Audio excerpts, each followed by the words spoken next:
मेरे बहुत ही प्यारे प्यारे बच्चों, सत श्री अकाल। ਬੱਚਿਓ, ਬਬਲੂ ਨੂੰ ਤਾਂ ਤੁਸੀਂ ਸਾਰੇ ਹੀ ਜਾਣਦੇ ਹੋ ਤੇ ਤੁਹਾਨੂੰ ਸਾਰਿਆਂ ਨੂੰ ਪਤਾ ਕਿ ਬਬਲੂ ਦਾ ਪੜ੍ਹਾਈ 'ਚ ਮਨ ਨਹੀਂ ਲੱਗਦਾ। ਪਰ ਤੁਹਾਨੂੰ ਪਤਾ ਹੈ ਕਿ ਬਬਲੂ ਦੇ ਮੰਮੀ ਨੇ ਅੱਜ ਕੀ ਕੀਤਾ ਹੈ? ਹਾਂਜੀ ਬੱਚਿਓ, ਬਬਲੂ ਦੇ ਮੰਮੀ ਨੇ ਰੰਗੋਲੀ ਦੇ ਰੰਗਾਂ ਨਾਲ ਬਬਲੂ ਨੂੰ ਪੜ੍ਹਾਉਣਾ ਹੈ।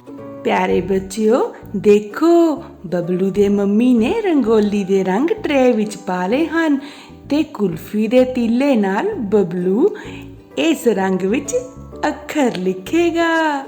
देखो बच्चों किवें लिखदा है बबलू। पहला अखर लिखना है हाहा। बच्चों पता है तुहानू बबलू ने हाहा किवें लिखिया? पहले उसने लेटवीं रेखा लगाई, फिर उसने खड़वी सीधी रेखा लगाई, गोल घुमाउंदे हुए अध तक ले जाके मोड़ दिता। बन गया हाहा। बबलू ने बहुत सोहना हाहा बनाया। बबलू दे मम्मी ने बबलू नू शाबाश दित्ती ते अगला अखर लिखण लई कहा। देखो भला बबलू हुण अगला अखर किहड़ा लिखदा है? ਤੁਸੀਂ ਦੱਸ ਸਕਦੇ ਹੋ ਕਿਹੜਾ ਅੱਖਰ ਲਿਖ ਰਿਹਾ ਹੈ? ਸ਼ਾਬਾਸ਼ ਦੱਸੋ। ਬਿਲਕੁਲ ਠੀਕ, ਬਬਲੂ ਨੇ ਰਾਰਾ ਅੱਖਰ ਲਿਖਿਆ ਹੈ। ਦੇਖੋ ਬੱਚਿਓ ਕਿੰਨਾ ਸੋਹਣਾ। ਬਬਲੂ ਦੇ ਮੰਮੀ ਨੇ ਬਬਲੂ ਨੂੰ ਬਹੁਤ ਸਾਰੀ ਸ਼ਾਬਾਸ਼ ਦਿੱਤੀ ਤੇ ਫਿਰ ਅਗਲਾ ਅੱਖਰ ਲਿਖਣ ਨੂੰ ਕਿਹਾ। ਦੇਖੋ ਬੱਚਿਓ ਹੁਣ ਬਬਲੂ ਕਿਹੜਾ ਅੱਖਰ ਲਿਖਣ ਲੱਗਿਆ ਹੈ? ਦੱਸੋ, ਕੋਈ ਦੱਸ ਸਕਦਾ ਹੈ? ਹਾਂ ਮਨਮੀਤ, ਬਿਲਕੁਲ ਗੱਗਾ ਲਿਖਣ ਲੱਗਾ। ਦੇਖੋ ਬੱਚਿਓ ਬਬਲੂ ਨੇ ਕਿੰਨਾ ਸੁੰਦਰ ਗੱਗਾ ਲਿਖਿਆ ਹੈ। ਪਿਆਰੇ ਬੱਚਿਓ ਦੇਖੋ ਹੁਣ ਬਬਲੂ ਕਿਹੜਾ ਅੱਖਰ ਲਿਖੇਗਾ?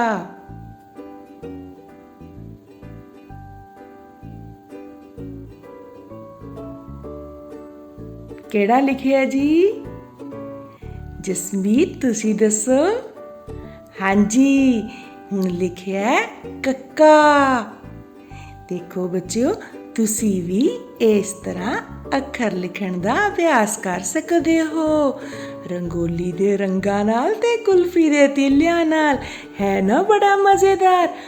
ਪਿਆਰੇ ਬੱਚਿਓ ਤੁਸੀਂ ਇਹ ਗਤੀਵਿਧੀ ਮਿੱਟੀ ਜਾਂ ਰੇਤ ਵਿੱਚ ਵੀ ਕਰ ਸਕਦੇ ਹੋ, ਝਾੜੂ ਦੇ ਤੀਲੇ ਨਾਲ ਜਾਂ ਆਪਣੀ ਪੁਰਾਣੀ ਪੈਨਸਲ ਨਾਲ। ਇਸ ਮਜ਼ੇਦਾਰ ਗਤੀਵਿਧੀ ਨਾਲ ਤੁਸੀਂ ਵੀ ਬਬਲੂ ਦੀ ਤਰ੍ਹਾਂ ਸੋਹਣੇ ਸੋਹਣੇ ਅੱਖਰ ਪਾਉਣੇ ਸਿੱਖ ਜਾਓਗੇ। ਅੱਛਾ ਪਿਆਰੇ ਬੱਚਿਓ, ਧੰਨਵਾਦ, ਫਿਰ ਮਿਲਾਂਗੇ। ਸਤਿ ਸ਼੍ਰੀ ਅਕਾਲ ਪਿਆਰੇ ਬੱਚਿਓ, ਅੱਜ ਦੀ ਕਲਾਸ ਵਿੱਚ ਤੁਹਾਡਾ ਸਵਾਗਤ ਹੈ। ਪਿਆਰੇ ਬੱਚਿਓ ਅੱਜ ਆਪਾਂ ਇੱਕ ਗਤੀਵਿਧੀ ਰਾਹੀਂ ਇੱਕ ਅੰਕੀ ਘਟਾਓ ਕਰਨਾ ਸਿੱਖਾਂਗੇ। ਪਿਆਰੇ ਬੱਚਿਓ ਆਪਣੀ ਅੱਜ ਦੀ ਗਤੀਵਿਧੀ ਦਾ ਨਾਮ ਹੈ ਇੱਕ ਉੱਡ ਗਿਆ ਜਾਂ ਚਲਾ ਗਿਆ। 9 ਕਬੂਤਰ ਪੇੜ ਤੇ ਕਰ ਰਹੇ ਇਕੱਠ, ਇੱਕ ਕਬੂਤਰ ਉੱਡ ਗਿਆ ਬਾਕੀ ਰਹਿ ਗਏ 8। ਦੇਖੋ ਪਿਆਰੇ ਬੱਚਿਓ ਪਹਿਲਾ ਪੇੜ ਉੱਤੇ 9 ਕਬੂਤਰ ਸਨ, ਫਿਰ ਇੱਕ ਕਬੂਤਰ ਉੱਡ ਗਿਆ, 9 ਵਿੱਚੋਂ ਇੱਕ ਗਿਆ, 8 ਬਾਕੀ। 8 ਕਬੂਤਰ ਪੇੜ ਤੇ ਬੈਠੇ ਉੱਪਰ ਛੱਤ, ਇੱਕ ਕਬੂਤਰ ਉੱਡ ਗਿਆ ਬਾਕੀ ਰਹਿ ਗਏ 7। 8 ਵਿੱਚੋਂ ਇੱਕ ਕਬੂਤਰ ਉੱਡ ਗਿਆ, 7 ਬਾਕੀ। 7 ਕਬੂਤਰ ਪੇੜ ਤੇ ਖੇਡ ਰਹੇ ਮਿਲ ਕੇ, ਇੱਕ ਕਬੂਤਰ ਉੱਡ ਗਿਆ ਬਾਕੀ ਰਹਿ ਗਏ 6। 7 ਕਬੂਤਰਾਂ ਵਿੱਚੋਂ ਇੱਕ ਕਬੂਤਰ ਉੱਡ ਗਿਆ, 7 ਵਿੱਚੋਂ ਇੱਕ ਗਿਆ, 6 बाकी। 6 कबूतर पेड़ ते नच रहे बिच जंज। एक कबूतर उड़ गया बाकी रह गए 5। 6 विचों एक गया 5 बाकी। 5 कबूतर पेड़ ते उड़न लई तैयार। एक कबूतर उड़ गया बाकी रह गए 4। 5 विचों एक कबूतर उड़ गया 4 बाकी। 4 कबूतर पेड़ ते एक दूजे तो भिन्न। एक कबूतर उड़ गया बाकी रह गए 3। 4 विचों एक गया 3 बाकी। 3 कबूतर पेड़ ते नच रहे सीओ। एक कबूतर उड़ गया बाकी रह गए 2। 3 विचों एक कबूतर उड़ गया 2 बाकी। 2 कबूतर पेड़ ते बैठे तान के हिक। एक कबूतर उड़ गया बाकी रह गया 1। 2 विचों एक गया 1 बाकी। एक कबूतर पेड़ ते बन बैठा सी हीरो। वो भी उड़ के चला गया बाकी रह गई 0। एक कबूतर विचों एक कबूतर भी उड़ गया। एक विचों एक गया 0 बाकी। ਤਾਂ ਪਿਆਰੇ ਬੱਚਿਓ ਅੱਜ ਆਪਾਂ ਇਸ ਗਤੀਵਿਧੀ ਰਾਹੀਂ ਇੱਕ ਅੰਕੀ ਘਟਾਓ ਕਰਨਾ ਸਿੱਖਿਆ। ਤੁਸੀਂ ਵੀ ਘਰ ਬੈਠ ਕੇ ਕੋਈ 9 ਚੀਜ਼ਾਂ ਲੈ ਕੇ ਇਸ ਤਰ੍ਹਾਂ ਦਾ ਘਟਾਓ ਜ਼ਰੂਰ ਸਿੱਖਣਾ ਹੈ। Thank you.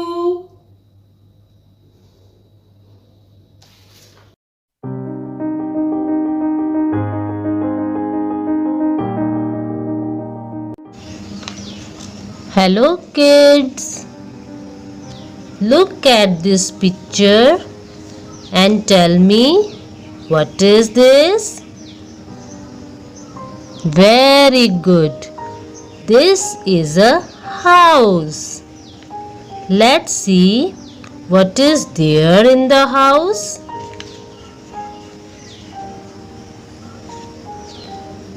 In the house there is a drawing room, bedroom, kitchen and the bathroom. Today we will learn about bathroom.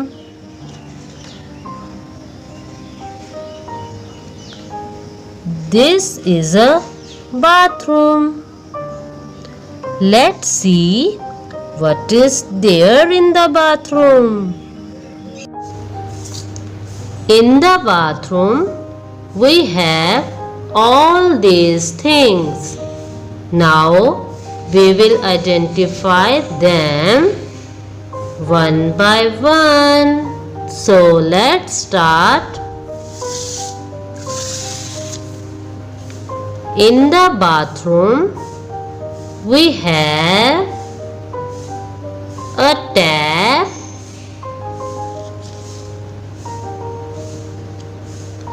a bucket and yes, a mug.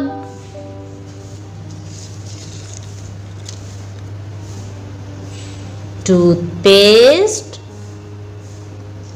and yes, a toothbrush. We also have a piece of soap. Sometimes we may have a bathtub a geyser and a wash basin. We also have a mirror and a towel. Now let's revise. A tap, bucket, mug, toothpaste, toothbrush, a piece of soap, a bathtub, geyser, wash basin, mirror and towel. Now it's time for homework. Learn the name of all these things. Thank you. ਸਤਿ ਸ਼੍ਰੀ ਅਕਾਲ ਪਿਆਰੇ ਵਿਦਿਆਰਥੀਓ, ਅੱਜ ਦੀ ਜਮਾਤ ਵਿੱਚ ਤੁਹਾਡਾ ਸਭ ਦਾ ਬਹੁਤ-ਬਹੁਤ ਸਵਾਗਤ ਹੈ। ਪਿਆਰੇ ਵਿਦਿਆਰਥੀਓ, ਮੈਨੂੰ ਉਮੀਦ ਹੈ ਕਿ ਤੁਸੀਂ ਦ ਲਗਾਕਰ ਦੀ ਬਹੁਤ ਚੰਗੀ ਤਰ੍ਹਾਂ ਕਰ ਲਈ ਹੈ ਤਿਆਰੀ। ਤੇ ਫਿਰ ਅੱਜ ਆਈ ਰੰਗਾਂ ਦੀ ਵਾਰੀ। ਬਿਲਕੁਲ ਸਹੀ ਪਛਾਣਿਆ ਪਿਆਰੇ ਬੱਚਿਓ, ਅੱਜ ਆਪਾਂ ਤੁਹਾਡੀ ਪੰਜਾਬੀ ਦੀ ਪਾਠ ਪੁਸਤਕ ਦੇ ਪੰਨਾ ਨੰਬਰ 24 ਦੇ ਪ੍ਰਸ਼ਨ ਨੰਬਰ 3 ਨੂੰ ਕਰਾਂਗੇ, ਜੋ ਕਿ ਹੈ रंग भरो। तो चलो आओ जी रंग भरिए फिर।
ਮੈਨੂੰ ਉਮੀਦ ਹੈ ਕਿ ਤੁਸੀਂ ਸਭ ਨੇ ਰੰਗ ਭਰਨਾ ਬਹੁਤ ਚੰਗੀ ਤਰ੍ਹਾਂ ਸਿੱਖ ਲਿਆ ਹੈ।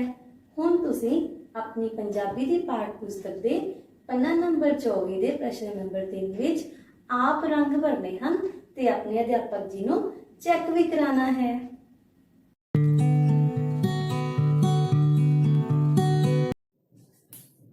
ਪਿਆਰੇ ਬੱਚਿਓ, ਸਤਿ ਸ੍ਰੀ ਅਕਾਲ।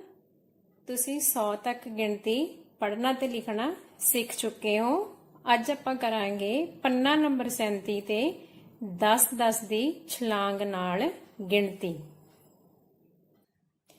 ਬੱਚਿਓ, ਇਹ ਹੈ ਟਿੰਮੀ। ਇਸ ਨੂੰ ਛਾਲਾਂ ਮਾਰਨ ਦਾ ਬਹੁਤ ਸ਼ੌਂਕ ਹੈ। ਦੇਖਦੇ ਆ ਇਹ ਗਿਣਤੀ ਚਾਰਟ ਤੇ ਕਿੱਥੇ ਛਲਾਂਗ ਮਾਰਦਾ ਹੈ। ਇਹ 2 ਨੰਬਰ ਤੇ ਖੜਾ ਹੈ। 2 ਤੋਂ ਸਿੱਧਾ 12 ਤੇ ਗਿਆ, 12 ਤੋਂ 22 ਤੇ। ਹੁਣ ਆਪਾਂ ਦੇਖਦੇ ਹਾਂ ਜਦੋਂ 2 ਤੋਂ 12 ਤੇ ਗਿਆ ਸੀ ਤਾਂ ਇਹਨੇ ਕਿੰਨੇ ਅੰਕ ਛੱਡੇ? 1 2 3 4 5 6 7 8 9 10ਵੇਂ ਅੰਕ ਤੇ ਪਹੁੰਚ ਗਿਆ ਨਾ। ਇਦਾਂ ਹੀ 12 ਤੋਂ 22 ਤੇ ਪਹੁੰਚ ਗਿਆ। ਹੁਣ ਆਪਾਂ ਦੇਖਦੇ ਹਾਂ 22 ਤੋਂ ਅੱਗੇ ਕਿੱਥੇ ਜਾਊਗਾ। ਬਿਲਕੁਲ ਸਹੀ, 32 ਤੇ। 32 ਤੋਂ ਅੱਗੇ 42 ਤੇ। 42 ਤੋਂ ਅੱਗੇ 52 ਤੇ। 52 ਤੋਂ ਅੱਗੇ 62 ਤੇ। 62 ਤੋਂ ਅੱਗੇ 72 ਤੇ।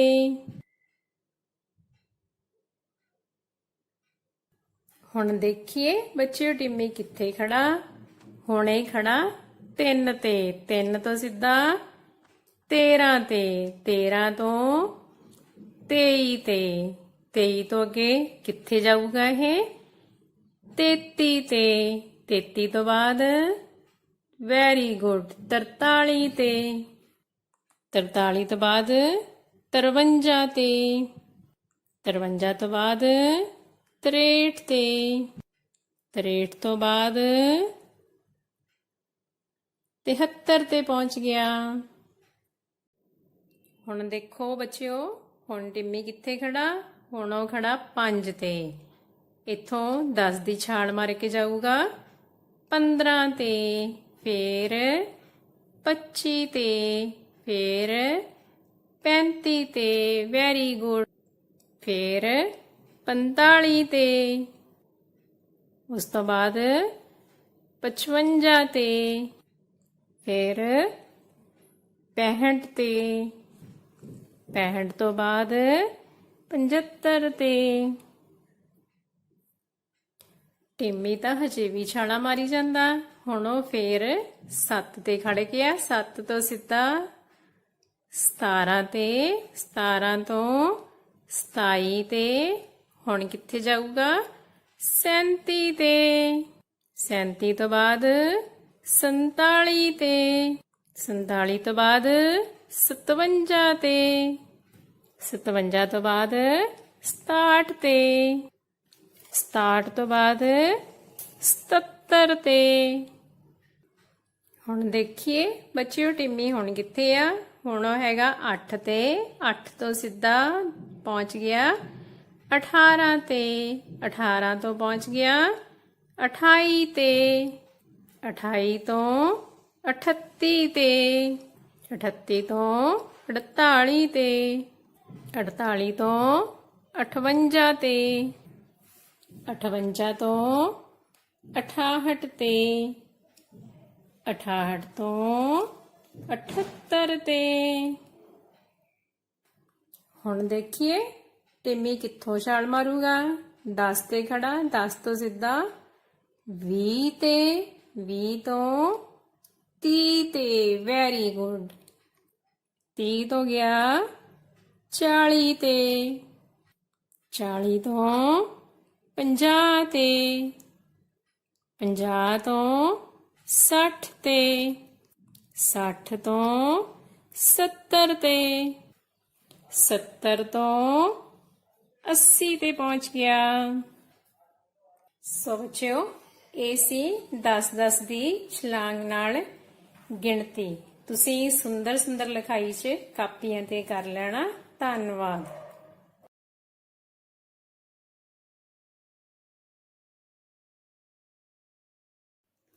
Hello children, let's do something very interesting. I will show you 2 pictures and you will tell me their names. Here is the first picture. Tell me, what is this? This is a bag. Yes, you are right. It is a bag. So write down a bag. And my next picture is here. It is a cat. Yes, it is a cat. So write down a cat. Dear children, when we talk about two or more things, we use the word and. So we will write here a bag and a cat. Dear children, today we will learn the concept of and using pictures. It is given at page number 34 of your textbook.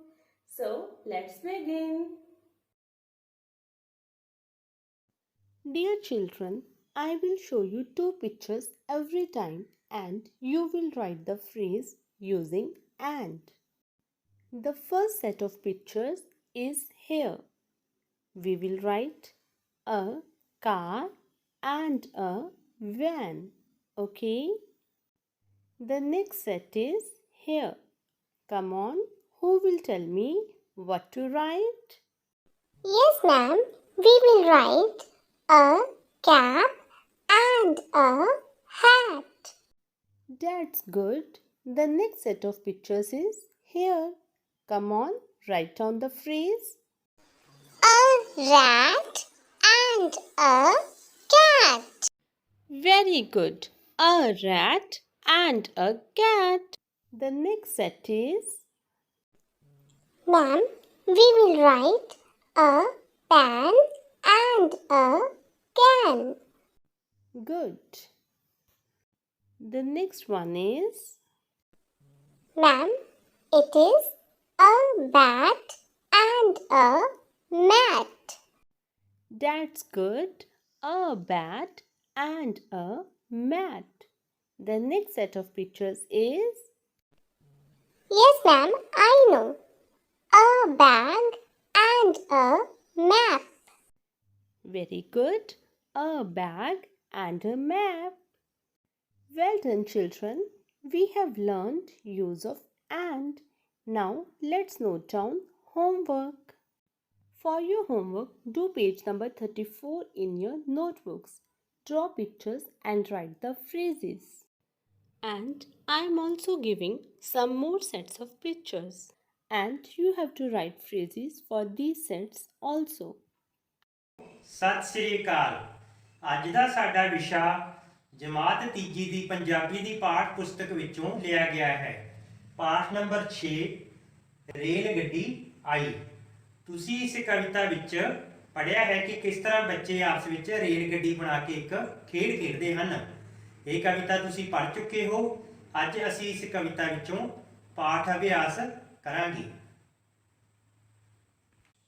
ਹਾਂਜੀ, ਪਹਿਲਾ ਸ਼ਬਦ ਹੈ ਖਲਾਰ। ਕਵਿਤਾ ਵਿੱਚ ਅਸੀਂ ਸਤਰਾਂ ਪੜ੍ਹੀਆਂ ਸੀ। ਦੇਵਕੀ ਦੇ ਪਿੱਛੇ ਗਈ, ਹਾਂਜੀ ਕੌਣ? ਮਹਿੰਦਰੋ ਖਲਾਰੀ, ਫਿਰ ਜਾ ਕੇ ਆਈ ਰੌਣਕੀ ਦੀ ਵਾਰੀ। ਤਾਂ ਖਲਾਰ ਦਾ ਕੀ ਅਰਥ ਹੈ? ਖੜਾ। ਜਿਸ ਤਰ੍ਹਾਂ ਕਿ ਤੁਸੀਂ ਤਸਵੀਰ 'ਚ ਦੇਖ ਰਹੇ ਹੋ, ਹਰ ਬੱਚਾ ਜਿਹੜਾ ਹੈ ਇੱਕ ਦੂਜੇ ਦੇ ਪਿੱਛੇ ਖਿਲਾਰਿਆ ਗਿਆ ਹੈ। ਤਾਂ ਖਲਾਰ ਸ਼ਬਦ ਦਾ ਕੀ ਅਰਥ ਹੋਇਆ? ਖੜਾ, ਕਿ ਬੱਚੇ ਨੇ ਜੋ ਉਹ ਇੱਕ ਦੂਜੇ ਦੇ ਪਿੱਛੇ ਖੜੇ ਹਨ। ਹਾਂਜੀ ਬੇਟਾ, ਅਗਲਾ ਸ਼ਬਦ ਹੈ ਹਜੋਕਾ। ਕਵਿਤਾ 'ਚ ਕੀ ਪੜ੍ਹਿਆ ਸੀ ਅਸੀਂ? ਤੇਜੇ ਪਿੱਛੇ ਦੌੜੇ ਸਾਰੇ ਬੱਚਿਆਂ ਦੇ ਡੱਬੇ, ਰੀੜੇ ਜਾਣ ਇਵੇਂ ਸਾਰੇ ਹਜੋਕਾ ਵੀ ਨਾ ਲੱਗੇ। ਤਾਂ ਇਹ ਸੀ ਆਪਣੇ ਕੋਲ ਸ਼ਬਦ ਹਜੋਕਾ। ਹਜੋਕਾ ਭਾਵ ਝਟਕਾ। ਜਿਸ ਤਰ੍ਹਾਂ ਅਸੀਂ ਕਹਿੰਦੇ ਹਾਂ ਵੀ ਅਸੀਂ ਇੱਕਦਮ ਕੋਈ ਚੀਜ਼ ਆ ਜੋ ਗਤੀ ਕਰਦੀ ਹੈ, ਜੇ ਅਚਾਨਕ ਉਹ ਗਤੀ ਕਰਦੀ ਰੁਕ ਜਾਵੇ ਤਾਂ ਇੱਕਦਮ ਝਟਕਾ ਲੱਗਦਾ ਹੈ, ਤਾਂ ਉਸ ਨੂੰ ਕੀ ਕਹਿੰਦੇ ਹਾਂ? ਹਜੋਕਾ। ਹਾਂਜੀ, ਅਗਲਾ ਸ਼ਬਦ ਹੈ ਬੇਟਾ ਗਾਰਡ। ਕਵਿਤਾ 'ਚ ਪੜ੍ਹਿਆ ਸੀ ਅਸੀਂ ਇੰਜਣ ਦੀ ਥਾਂ ਅਸੀਂ ਕਿਸ ਨੂੰ ਖੜਾਇਆ ਸੀ? ਹਾਂਜੀ ਦੱਸੋ ਸਾਰੇ। ਬਿਲਕੁਲ ਸਹੀ, ਤੇਜੇ ਨੂੰ। ਇੰਜਣ ਦੀ ਥਾਂ ਅਸੀਂ ਤੇਜੇ ਨੂੰ ਖੜਾਇਆ ਤੇ ਛੋਟੀ ਰੇਸ਼ਮਾਂ ਦਾ ਡੱਬਾ ਗਾਰਡ ਦਾ ਬਣਾਇਆ। ਤਾਂ ਇਹ ਆਪਣੇ ਕੋਲ ਸ਼ਬਦ ਹੈ ਗਾਰਡ। ਗਾਰਡ ਸ਼ਬਦ ਦਾ ਕੀ ਅਰਥ ਹੈ? ਰੇਲ ਗੱਡੀ ਦੀ ਨਿਗਰਾਨੀ ਕਰਨ ਵਾਲਾ। ਹਾਂਜੀ ਬੇਟਾ, ਇਸ ਤੋਂ ਬਾਅਦ ਅਗਲਾ ਅਭਿਆਸੀ ਪ੍ਰਸ਼ਨ ਹੈ ਜੋ ਦੱਸੇ ਅਨੁਸਾਰ ਸ਼ਬਦਾਂ ਨੂੰ ਮਿਲਾਓ। ਇਸ ਵਿੱਚ ਜੋ ਸ਼ਬਦ ਦਿੱਤੇ ਗਏ ਨੇ ਇਹਨਾਂ ਨੂੰ ਅਸੀਂ ਉਹਨਾਂ ਦੇ ਅਰਥ ਸਮਝਦੇ ਹੋਏ ਇੱਕ ਦੂਜੇ ਨਾਲ ਮਿਲਾਉਣਾ ਹੈ। ਇਹ ਬੇਟਾ ਸ਼ਬਦ ਹਨ ਦੌੜੇ, ਝੱਡੇ, ਕਤਾਰ ਤੇ ਕੂਕ।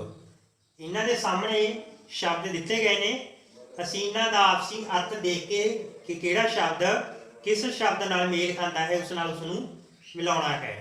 ਹਾਂਜੀ, ਪਹਿਲਾ ਸ਼ਬਦ ਹੈ ਸਾਡੇ ਕੋਲ ਦੌੜੇ। ਦੌੜੇ, ਦੇਖੋ ਵੀ ਦੌੜੇ ਕਿਸ ਸ਼ਬਦ ਨਾਲ ਮੇਲ ਖਾਂਦਾ ਹੈ। ਦੌੜੇ ਦਾ ਭਾਵ ਦੌੜਨਾ, ਦੌੜ ਲਗਾਉਣਾ ਹੈ ਨਾ। ਤਾਂ ਦੇਖਦੇ ਹਾਂ ਆਪਾਂ ਦੌੜੇ ਸ਼ਬਦ ਹੈ ਜੋ ਕਿਸ ਨਾਲ ਮੇਲ ਖਾਂਦਾ ਹੈ। ਦੇਖੋ ਦੌੜ ਲਗਾਉਣਾ, ਇਹਨਾਂ ਚੋਂ ਕਿਹੜਾ ਸ਼ਬਦ ਹੈ ਜਿਸਦਾ ਅਰਥ ਦੌੜ ਲਾਉਣਾ ਹੈ। ਹਾਂ ਦੱਸੋ ਬੱਚਿਓ। ਹਾਂਜੀ ਬਿਲਕੁਲ ਸਹੀ। ਤਾਂ ਦੌੜੇ ਸ਼ਬਦ ਹੈ ਜੋ ਕਿਸ ਨਾਲ ਮੇਲ ਖਾਏਗਾ, ਭੱਜੇ। ਤਾਂ ਆਪਾਂ ਦੌੜੇ ਨੂੰ ਭੱਜੇ ਨਾਲ ਮਿਲਾ ਦੇਣਾ ਹੈ। ਹਾਂਜੀ ਬੇਟਾ, ਅਗਲਾ ਸ਼ਬਦ ਹੈ ਝੱਗੇ। ਝੱਗੇ ਸ਼ਬਦ ਹੈ ਜੋ ਕਮੀਜ਼ ਲਈ ਵਰਤਿਆ ਜਾਂਦਾ ਹੈ। ਪੁਰਾਣੇ ਸਮੇਂ ਵਿੱਚ ਕਮੀਜ਼ ਹੈ ਜੋ ਉਸ ਨੂੰ ਝੱਗਾ ਵੀ ਕਿਹਾ ਜਾਂਦਾ ਸੀ। ਜੋ ਆਪਣੇ ਕੋਲ ਝੱਗਾ ਸ਼ਬਦ ਹੈ ਉਹ ਕਿਸ ਨਾਲ ਮਿਲਾਉਣਾ ਹੈ, ਕਮੀਜ਼ ਨਾਲ। ਹਾਂਜੀ ਬੇਟਾ, ਅਗਲਾ ਸ਼ਬਦ ਹੈ ਕਤਾਰ। ਕਤਾਰ, ਜਿਸ ਤਰ੍ਹਾਂ ਕਿ ਆਪਾਂ ਪੜ੍ਹਿਆ ਸੀ ਕਵਿਤਾ ਵਿੱਚ ਕਿ ਬੱਚੇ ਨੇ ਜੋ ਇੱਕ ਕਤਾਰ ਵਿੱਚ ਖੜੇ ਰੇਲ ਗੱਡੀ ਬਣਾ ਰਹੇ ਸੀ। ਤਾਂ ਕਤਾਰ ਦਾ ਭਾਵ ਇੱਕ ਲਾਈਨ। ਤਾਂ ਦੇਖੋ ਕਤਾਰ ਹੈ ਜੋ ਸ਼ਬਦ ਕਿਸ ਨਾਲ ਮਿਲੇਗਾ, ਲਾਈਨ ਨਾਲ। ਤਾਂ ਕਤਾਰ ਸ਼ਬਦ ਨੂੰ ਆਪਾਂ ਕਿਸ ਨਾਲ ਮਿਲਾਉਣਾ ਹੈ, ਲਾਈਨ ਨਾਲ। ਹਾਂਜੀ ਬੇਟਾ, ਇੱਕ ਆਖਰੀ ਸ਼ਬਦ ਜੋ ਬਚਿਆ ਹੈ ਸਾਡੇ ਕੋਲ ਉਹ ਹੈ ਕੂਕ, ਹੈ ਨਾ। ਕਈ ਬੱਚੇ ਨੇ ਜੋ ਆਪਾਂ ਕਹਿੰਦੇ ਨੇ ਕੂਕ ਮਾਰੀ, ਬੱਚੇ ਨੇ ਕੂਕ ਮਾਰੀ। ਤਾਂ ਕੂਕ ਦਾ ਕੀ ਅਰਥ ਹੈ, ਚੀਕ, ਚੀਕਣਾ, ਰੌਲਾ ਪਾਉਣਾ, ਉੱਚੀ ਆਵਾਜ਼ 'ਚ ਕੋਈ ਗੱਲ ਕਹਿਣਾ। ਤਾਂ ਆਪਣੇ ਕੋਲ ਕੂਕ ਆ ਜੋ ਸ਼ਬਦ ਹੈ ਜੋ ਕਿਸ ਨਾਲ ਮਿਲੇਗਾ ਜਾ ਕੇ, ਚੀਕ ਨਾਲ। ਪਿਆਰੇ ਬੱਚੇ, ਉਮੀਦ ਹੈ ਕਿ ਤੁਸੀਂ ਬਹੁਤ ਧਿਆਨ ਨਾਲ ਇਹਨਾਂ ਸ਼ਬਦਾਂ ਦੇ ਅਰਥ ਅਤੇ ਮਿਲਾਓ ਸਮਝ ਲਏ ਹੋਣਗੇ। ਹੁਣ ਤੁਸੀਂ ਘਰ ਦੇ ਕੰਮ ਵਿੱਚ ਇਹਨਾਂ ਸਾਰੇ ਸ਼ਬਦਾਂ ਨੂੰ ਸੋਹਣੀ ਸੋਹਣੀ ਲਿਖਾਈ ਵਿੱਚ ਆਪਣੀਆਂ ਕਾਪੀਆਂ ਵਿੱਚ ਲਿਖ ਲੈਣਾ ਹੈ। ਪਿਆਰੇ ਬੱਚਿਓ, ਸਤਿ ਸ਼੍ਰੀ ਅਕਾਲ।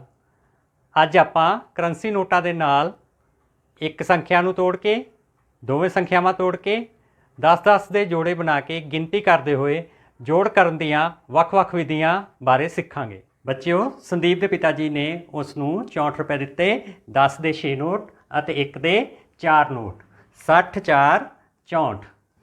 ਸੰਦੀਪ ਦੇ ਮਾਤਾ ਜੀ ਨੇ ਉਸ ਨੂੰ 28 ਰੁਪਏ ਹੋਰ ਦੇ ਦਿੱਤੇ, 10 ਰੁਪਏ ਦੇ 2 ਨੋਟ ਅਤੇ 1 ਰੁਪਏ ਦੇ 8 ਨੋਟ, 20 8 28। ਬੱਚਿਓ, ਸੰਦੀਪ ਕੋਲ ਕਿੰਨੇ ਰੁਪਏ ਹਨ ਇਹ ਪਤਾ ਕਰਨ ਲਈ ਅੱਜ ਅਸੀਂ ਕਰੰਸੀ ਨੋਟਾਂ ਦੀ ਵਰਤੋਂ ਕਰਦੇ ਹੋਏ ਵੱਖ-ਵੱਖ ਤਰੀਕਿਆਂ ਨਾਲ ਜੋੜ ਕਰਨਾ ਸਿੱਖਾਂਗੇ।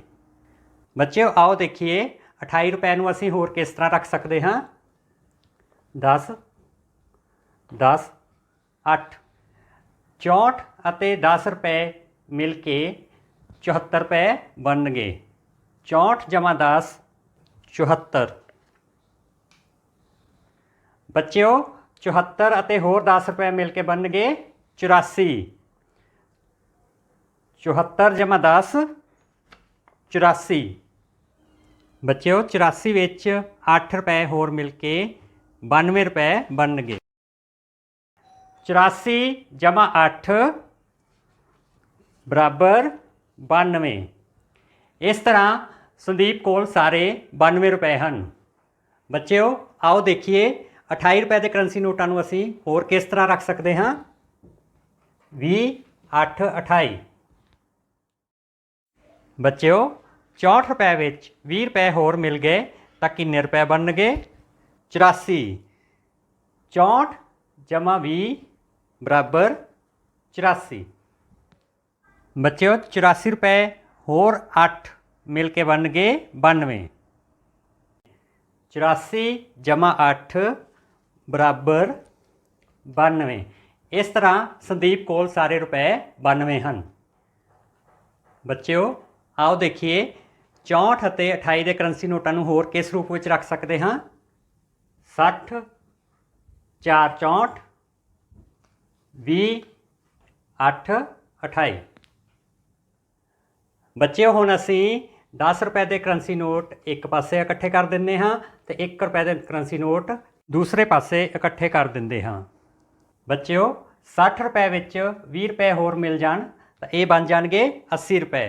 60 ਜਮਾ 20 ਬਰਾਬਰ 80। ਇਸੇ ਤਰ੍ਹਾਂ ਬੱਚਿਓ, 4 ਰੁਪਏ ਵਿੱਚ 8 ਰੁਪਏ ਹੋਰ ਮਿਲ ਗਏ ਤਾਂ ਇਹ ਬਣ ਜਾਣਗੇ 12। 4 ਜਮਾ 8 ਬਰਾਬਰ 12। ਬੱਚਿਓ 80 ਰੁਪਏ ਦੇ ਵਿੱਚ 12 ਰੁਪਏ ਹੋਰ ਮਿਲ ਗਏ ਤਾਂ ਇਹ 92 ਰੁਪਏ ਬਣ ਜਾਣਗੇ। 80 ਜਮਾ 12 ਬਰਾਬਰ 92। ਇਸ ਤਰ੍ਹਾਂ ਸੰਦੀਪ ਕੋਲ ਸਾਰੇ 92 ਰੁਪਏ ਹਨ। ਬੱਚਿਓ ਇਸ ਤਰ੍ਹਾਂ ਅੱਜ ਅਸੀਂ ਕਰੰਸੀ ਨੋਟਾਂ ਦੀ ਵਰਤੋਂ ਕਰਦੇ ਹੋਏ ਵੱਖ-ਵੱਖ ਤਰੀਕਿਆਂ ਨਾਲ ਜੋੜ ਕਰਨਾ ਸਿੱਖਿਆ ਹੈ। ਬੱਚਿਓ ਘਰ ਦੇ ਕੰਮ ਵਿੱਚ ਤੁਸੀਂ ਕਰੰਸੀ ਨੋਟਾਂ ਦੀ ਵੱਖ-ਵੱਖ ਤਰੀਕਿਆਂ ਨਾਲ ਵਰਤੋਂ ਕਰਦੇ ਹੋਏ ਪੰਨਾ ਨੰਬਰ 38 ਉੱਪਰ ਸਵਾਲ ਨੰਬਰ 5 ਅਤੇ 6, ਇਸੇ ਤਰ੍ਹਾਂ ਪੰਨਾ ਨੰਬਰ 42 ਅਤੇ 43 ਉੱਪਰ ਸਵਾਲ ਨੰਬਰ 1 ਦਾ ਭਾਗ A, B, C, D, E ਅਤੇ F, ਸਵਾਲ ਨੰਬਰ 2 ਦਾ ਭਾਗ A, B, C ਅਤੇ D ਅਤੇ ਸਵਾਲ ਨੰਬਰ 3 ਦਾ ਭਾਗ A ਅਤੇ B ਆਪਣੀ ਕਾਪੀ ਉੱਪਰ ਹੱਲ ਕਰਨਾ ਹੈ। ਧੰਨਵਾਦ।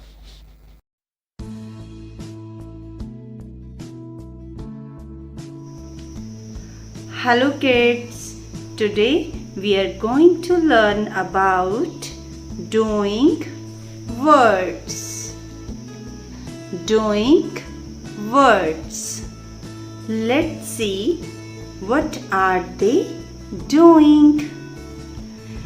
Here is the list of doing words from the lesson A Visit to a Park. Let's start. Tell me, what are Bittu and his friends doing? Yes, they are going to the park. Going. Here, going is a doing word, means action word. Go, go, ing, ing, going. What are the children doing? The children are flying kites. So here, flying is a doing word. F-L-Y, fly, ing, flying. The boy is sleeping. Sleep, ing, sleeping. The next doing word is eating. She is eating. E-A-T, eat, I-N-G, ing, eating. What are the girls doing? Yes, jumping. J-U-M-P, jump, I-N-G, ing, jumping. Let's revise. Go, ing, going, flying, sleeping, jumping, eating. Bittu and his friends are going to the park. The children are flying kites. The boy is sleeping. The girls are jumping. She is eating. Chirping, C-H-I-R-P, chirp, I-N-G, ing, chirping. The birds are chirping. Now we will learn some more doing words having double letter like double P, double M, double T. Clapping. I am clapping. The fountain is running. Running. The ducks are swimming. C-L-A, clap, clapping. Here is some stress, that's why double P. Likewise, running, sitting, sipping, swimming. Tell me, what is Preet doing? Preet is riding. How to write riding? We will skip E from ride and add ing. Riding. RIDING. Riding. It's time for homework. You have to add ing with these words like going, enjoying. You can take help from your textbook. Bye bye. See you soon. ਪਿਆਰੇ ਬੱਚਿਓ, ਤੁਸੀਂ ਅਜਿਹੀਆਂ ਬਹੁਤ ਸਾਰੀਆਂ ਚੀਜ਼ਾਂ ਖਾਧੀਆਂ ਅਤੇ ਪੀਤੀਆਂ ਹੋਣਗੀਆਂ ਜਿਨ੍ਹਾਂ ਵਿੱਚ ਪੱਤੇ ਪੈਂਦੇ ਹਨ, ਜਾਂ ਫਿਰ ਜੋ ਚੀਜ਼ਾਂ ਬਣਦੀਆਂ ਹੀ ਪੱਤਿਆਂ ਨਾਲ ਹਨ, ਜਿਵੇਂ ਸਰੋਂ ਦਾ ਸਾਗ, ਪੁਦੀਨੇ ਦੀ ਚਟਨੀ, ਤੁਲਸੀ ਵਾਲੀ ਚਾਹ। ਪੱਤੇ ਸਾਡੇ ਸਰੀਰ ਨੂੰ ਬਹੁਤ ਜ਼ਰੂਰੀ ਤੱਤ ਦਿੰਦੇ ਨੇ। ਤਾਂ ਆਓ ਹੁਣ ਆਪਣੀ ਪਾਠ ਪੁਸਤਕ ਵਿੱਚ ਪੰਨਾ ਨੰਬਰ 36 ਉੱਤੇ ਦਿੱਤੀ ਕਿਰਿਆ 3 ਕਰਦੇ ਹਾਂ। ਕਿਰਿਆ 3, ਹੇਠਾਂ ਦਿੱਤੀ ਪਹੇਲੀ ਵਿੱਚ ਖਾਣ ਪੀਣ ਵਾਲੀਆਂ ਅਜਿਹੀਆਂ ਵਸਤੂਆਂ ਦੇ ਨਾਂ ਛੁਪੇ ਹੋਏ ਹਨ ਜਿਨ੍ਹਾਂ ਵਿੱਚ ਖੁਸ਼ਬੂਦਾਰ ਪੱਤੇ ਵਰਤੇ ਜਾਂਦੇ ਹਨ। 4 ਵਸਤੂਆਂ ਦੇ ਨਾਂ ਲੱਭੋ ਅਤੇ ਲਿਖੋ। ਤਾਂ ਹੁਣ ਇਸ ਕਿਰਿਆ ਨੂੰ ਆਪਾਂ ਦੁਬਾਰਾ ਪੜ੍ਹਦੇ ਹਾਂ ਤੇ ਸਮਝਦੇ ਹਾਂ ਕਿ ਇਸ ਨੂੰ ਕਿਵੇਂ ਕਰਨਾ ਹੈ। ਹੇਠਾਂ ਦਿੱਤੀ ਪਹੇਲੀ ਵਿੱਚ, ਹੇਠਾਂ ਬੱਚੋ ਤੁਹਾਨੂੰ ਇੱਕ ਪਹੇਲੀ ਤਸਵੀਰ ਦੇ ਰੂਪ ਵਿੱਚ ਦਿੱਤੀ ਗਈ ਹੈ। ਇਹਦੇ ਵਿੱਚ ਅਜਿਹੀਆਂ ਵਸਤੂਆਂ ਦੇ ਨਾਂ ਛੁਪੇ ਹੋਏ ਹਨ ਜਿਨ੍ਹਾਂ ਵਿੱਚ ਖੁਸ਼ਬੂਦਾਰ ਪੱਤੇ ਵਰਤੇ ਜਾਂਦੇ ਹਨ। ਤਾਂ ਹੁਣ ਆਪਾਂ ਇਹਨਾਂ ਦੇ ਵਿੱਚੋਂ ਅਜਿਹੀਆਂ ਚੀਜ਼ਾਂ ਲੱਭਣੀਆਂ ਹਨ। ਤਾਂ ਇਸ ਤਸਵੀਰ ਨੂੰ ਪਹਿਲਾਂ ਧਿਆਨ ਨਾਲ ਦੇਖੋ। ਸ਼ਾਬਾਸ਼, ਕੋਸ਼ਿਸ਼ ਕਰੋ ਕਿ ਇਸ ਵਿੱਚ ਅਜਿਹੀ ਚੀਜ਼ ਲੱਭੇ ਜਿਹਦੇ ਵਿੱਚ ਖੁਸ਼ਬੂਦਾਰ ਪੱਤੇ ਪਾਏ ਜਾਂਦੇ ਹਨ। ਤਾਂ ਇੱਧਰ ਧਿਆਨ ਨਾਲ ਦੇਖੋ, ਰਾਇਤਾ, ਰਾਇਤਾ। ਤਾਂ ਰਾਇਤਾ ਆਪਾਂ ਨੂੰ ਅਜਿਹੀ ਚੀਜ਼ ਲੱਭ ਗਈ ਹੈ ਜਿਹਦੇ ਵਿੱਚ ਆਪਾਂ ਖੁਸ਼ਬੂਦਾਰ ਪੱਤੇ ਪਾਉਂਦੇ ਹਾਂ, ਜਿਵੇਂ ਪੁਦੀਨੇ ਦੇ, ਮੇਥੀ ਤੇ ਧਨੀਏ ਦੇ। ਅੱਗੇ ਦੇਖੋ, ਚਟਣੀ, ਚਟਣੀ। ਤਾਂ ਆਪਾਂ ਚਟਨੀ ਵੀ ਬਹੁਤ ਸਾਰੇ ਪੱਤਿਆਂ ਦੀ ਬਣਾਉਂਦੇ ਹਾਂ, ਜਿਵੇਂ ਮਰੂਆ, ਪੁਦੀਨਾ ਤੇ ਧਨੀਆ। ਅੱਗੇ ਦੇਖੋ, ਚਾਹ। ਬੱਚੋ, ਚਾਹ ਦੇ ਵਿੱਚ ਵੀ ਆਪਾਂ ਅਕਸਰ ਤੁਲਸੀ ਦੇ ਪੱਤੇ ਪਾ ਲੈਂਦੇ ਹਾਂ, ਜਿਹਦੇ ਨਾਲ ਆਪਣੀ ਚਾਹ ਦੀ ਖੁਸ਼ਬੂ ਆ ਉਹ ਹੋਰ ਵੱਧ ਜਾਂਦੀ ਹੈ। ਹੋਰ ਲੱਭੋ, ਸਬਜ਼ੀਆਂ, ਸਬਜ਼ੀਆਂ। ਤਾਂ ਬਹੁਤ ਸਾਰੀਆਂ ਸਬਜ਼ੀਆਂ ਦੇ ਵਿੱਚ ਆਪਾਂ ਖੁਸ਼ਬੂਦਾਰ ਪੱਤੇ ਪਾਉਂਦੇ ਹਾਂ ਬੱਚੋ, ਤੇ ਬਹੁਤ ਸਾਰੀਆਂ ਸਬਜ਼ੀਆਂ ਹਨ ਜਿਹੜੀਆਂ ਹੁੰਦੀਆਂ ਪੱਤਿਆਂ ਦੇ ਰੂਪ 'ਚ ਆ, ਜਿਵੇਂ ਸਰੋਂ ਦਾ ਸਾਗ, ਮੇਥੀ, ਪਾਲਕ, ਪੱਤਾ ਗੋਭੀ, ਬਾਥੂ ਤੇ ਚਲਾਈ। ਤਾਂ ਹੁਣ ਤੁਹਾਨੂੰ ਪਤਾ ਲੱਗ ਗਿਆ ਹੈ ਕਿ ਇਸ ਪਹੇਲੀ ਨੂੰ ਕਿਵੇਂ ਹੱਲ ਕਰਨਾ ਹੈ। ਤਾਂ ਦੁਬਾਰਾ ਆਪਾਂ ਇੱਕ ਵਾਰੀ ਫਿਰ ਦੁਹਰਾਈ ਕਰਦੇ ਹਾਂ। ਸਭ ਤੋਂ ਪਹਿਲਾਂ ਆਪਾਂ ਕੀ ਲੱਭਿਆ? ਰਾਇਤਾ। ਉਸ ਤੋਂ ਬਾਅਦ ਚਟਣੀ, ਚਾਹ ਤੇ ਸਬਜ਼ੀਆਂ। ਪਿਆਰੇ ਬੱਚਿਓ, ਹੁਣ ਤੁਸੀਂ ਘਰ ਦਾ ਕੰਮ ਨੋਟ ਕਰੋ। ਘਰ ਦਾ ਕੰਮ ਹੈ, ਹੇਠਾਂ ਦਿੱਤੀ ਪਹੇਲੀ ਵਿੱਚ ਖਾਣ ਪੀਣ ਵਾਲੀਆਂ ਅਜਿਹੀਆਂ ਵਸਤੂਆਂ ਦੇ ਨਾਂ ਛੁਪੇ ਹੋਏ ਹਨ ਜਿਨ੍ਹਾਂ ਵਿੱਚ ਖੁਸ਼ਬੂਦਾਰ ਪੱਤੇ ਵਰਤੇ ਜਾਂਦੇ ਹਨ। 4 ਵਸਤੂਆਂ ਦੇ ਨਾਂ ਲੱਭੋ ਅਤੇ ਲਿਖੋ। 4 ਵਸਤੂਆਂ ਦੇ ਨਾਮ ਤਾਂ ਆਪਾਂ ਹੁਣੇ ਹੀ ਲੱਭ ਲਏ ਸੀ, ਹੁਣ 4 ਤੁਸੀਂ ਹੋਰ ਲੱਭਣੇ ਹਨ ਤੇ ਸੋਹਣਾ ਸੋਹਣਾ ਕਰਕੇ ਆਪਣੀ ਕਾਪੀ ਉੱਤੇ ਲਿਖਣਾ ਹੈ। ਵਿਸ਼ਾ ਪੰਜਾਬੀ, ਜਮਾਤ ਚੌਥੀ, ਪਾਠ 6। ਪਿਆਰੇ ਬੱਚਿਓ, ਤੁਸੀਂ ਕਵਿਤਾ ਗੁੱਟਣ ਗੂ ਤਾਂ ਪੜ੍ਹ ਚੁੱਕੇ ਹੋ। ਅੱਜ ਅਸੀਂ ਇਸ ਕਵਿਤਾ ਦੀਆਂ ਖਾਲੀ ਥਾਵਾਂ ਕਰਾਂਗੇ। ਬੱਚਿਓ, ਕਬੂਤਰ ਇੱਕ ਇਹੋ ਜਿਹਾ ਪੰਛੀ ਹੈ ਜੋ ਕਿ 1300 ਕਿਲੋਮੀਟਰ ਦੂਰ ਤੋਂ ਵੀ ਆਪਣੇ ਆਲਣੇ ਤੱਕ ਬਿਨਾਂ ਰਸਤਾ ਭੁੱਲਿਆ ਮੁੜ ਆਉਂਦਾ ਹੈ।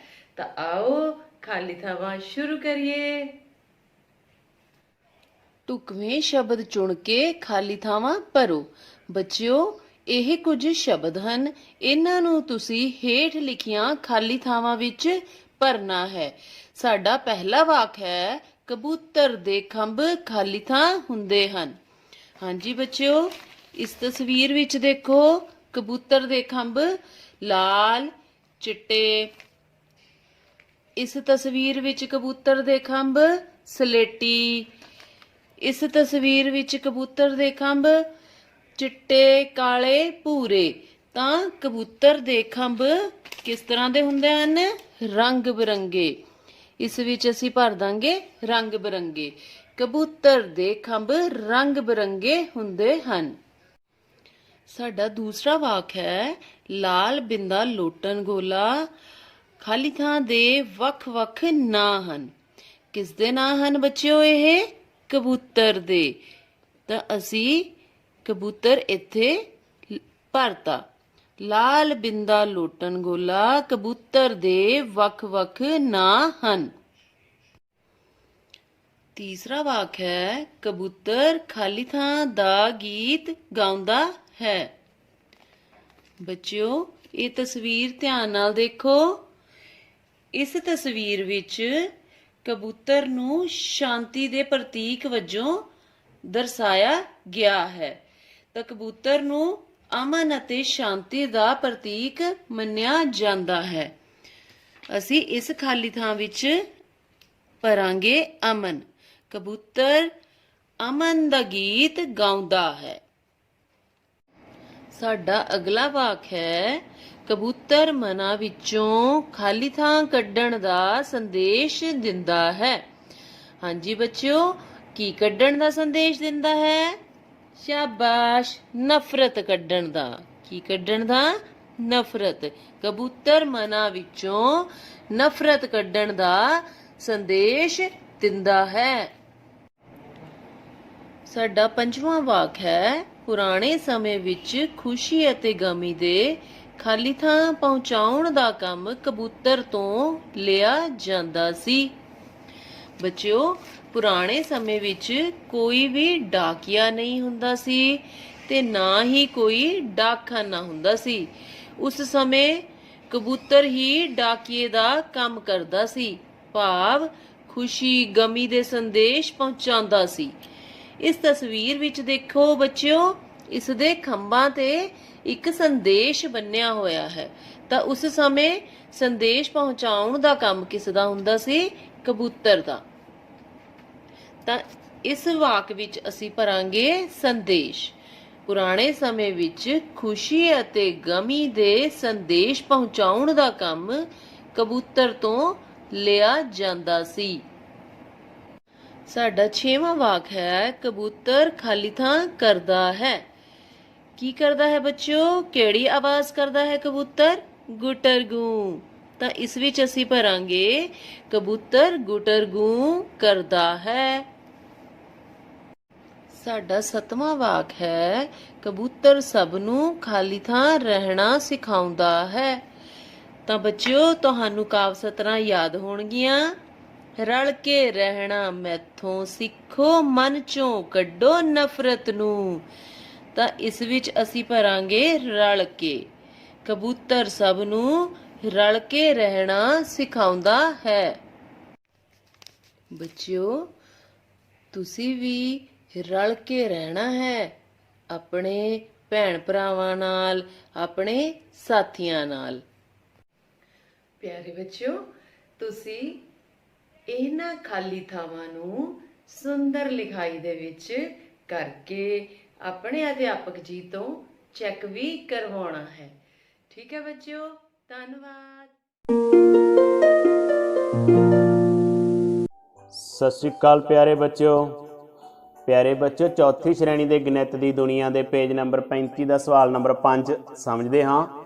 ਇਹ ਪਾਠ ਕਰਦੇ ਹਾਂ ਬੱਚਿਓ, ਇੱਕ ਪੈਕਟ ਵਿੱਚ 58 ਟੌਫੀਆਂ ਹਨ। ਦੱਸੋ ਅਜਿਹੇ 16 ਪੈਕਟਾਂ ਵਿੱਚ ਕਿੰਨੀਆਂ ਟੌਫੀਆਂ ਹੋਣਗੀਆਂ?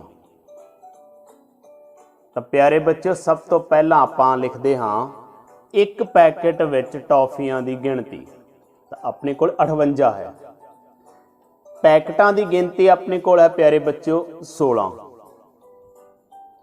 ਆਪਾਂ ਬੱਚਿਓ ਪਤਾ ਕਰਨਾ 16 ਪੈਕਟਾਂ ਵਿੱਚ ਟੌਫੀਆਂ ਦੀ ਗਿਣਤੀ, ਤਾਂ 58 ਨੂੰ 16 ਨਾਲ ਗੁਣਾ ਕਰ ਲੈਂਦੇ ਹਾਂ। ਤਾਂ ਪਿਆਰੇ ਬੱਚਿਓ 58 ਅਤੇ 16 ਨੂੰ ਪਹਿਲਾਂ ਤੋੜ ਲੈਂਦੇ ਹਾਂ। 58 ਨੂੰ 5 ਦਹਾਈਆਂ 50 ਜੋੜ 8 ਇਕਾਈਆਂ ਵਿੱਚ ਅਤੇ ਇਸੇ ਤਰ੍ਹਾਂ 16 ਨੂੰ 10 ਜੋੜ 6 ਵਿੱਚ ਤੋੜ ਲੈਂਦੇ ਹਾਂ। ਤਾਂ ਪਿਆਰੇ ਬੱਚਿਓ ਇੱਕ ਟੇਬਲ ਲੈਂਦੇ ਹਾਂ ਜਿਸ ਦੇ ਅਨੁਸਾਰ ਗੁਣਾ ਕਰਾਂਗੇ।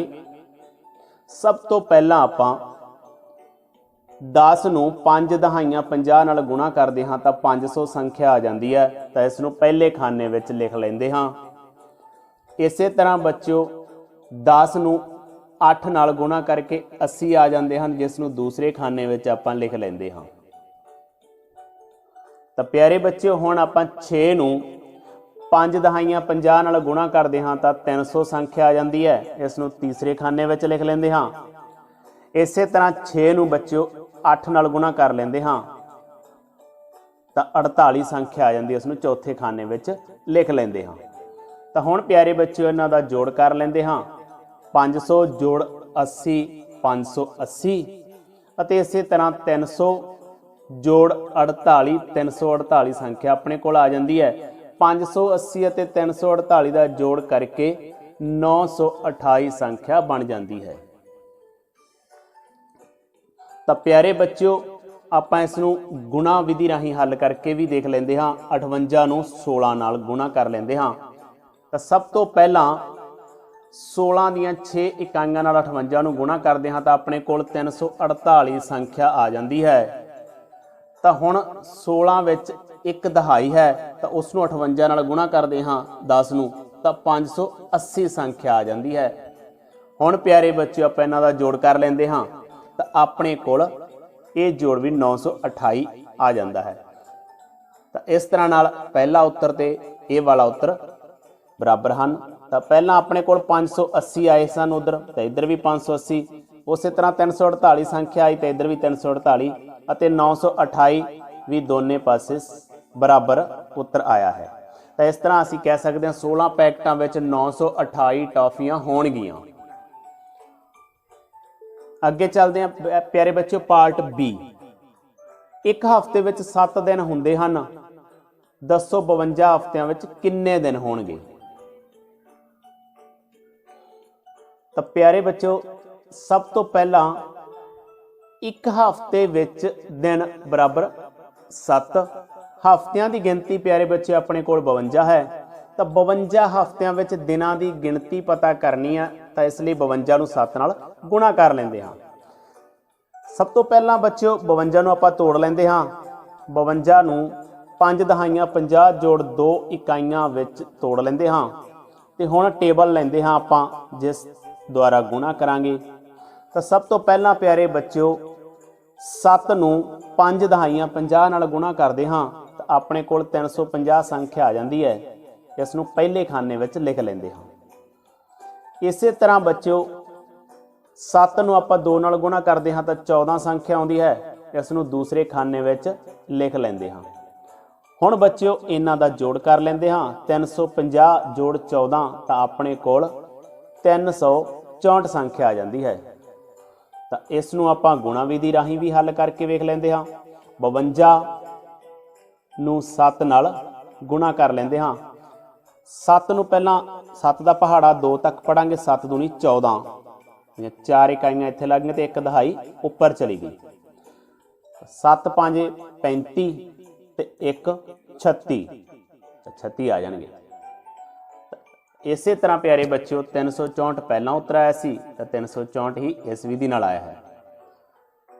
ਤਾਂ ਪਿਆਰੇ ਬੱਚਿਓ 52 ਹਫ਼ਤਿਆਂ ਵਿੱਚ 364 ਦਿਨ ਹੋਣਗੇ। ਤਾਂ ਪਿਆਰੇ ਬੱਚਿਓ ਤੁਸੀਂ ਪੇਜ ਨੰਬਰ 35 ਤੇ 5ਵਾਂ ਸਵਾਲ ਆਪਣੀਆਂ ਕਾਪੀਆਂ ਤੇ ਹੱਲ ਕਰਨਾ ਹੈ।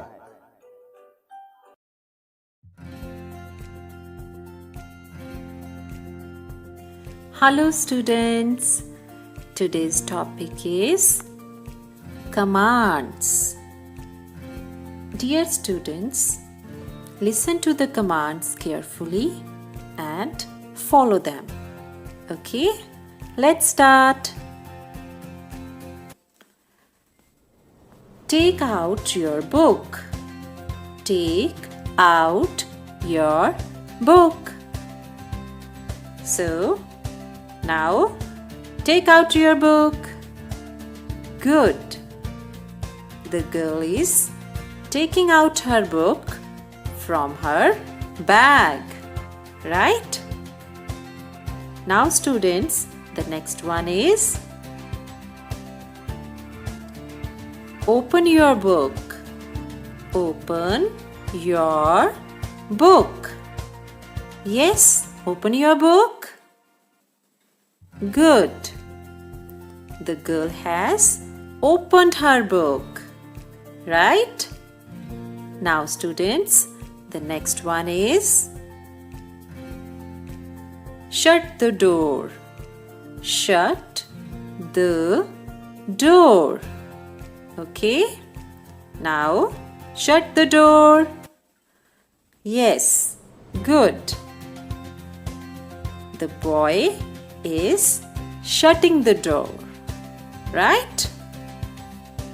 Now students, the next one is raise your hand. Raise your hand. Okay, now raise your hand. Good. The students have raised their hand, right?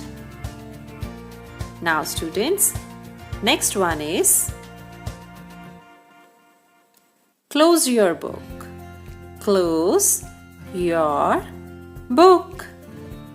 Okay, now close your book. Yes, good. The girl is closing her book, right? Now students, the next one is touch your head.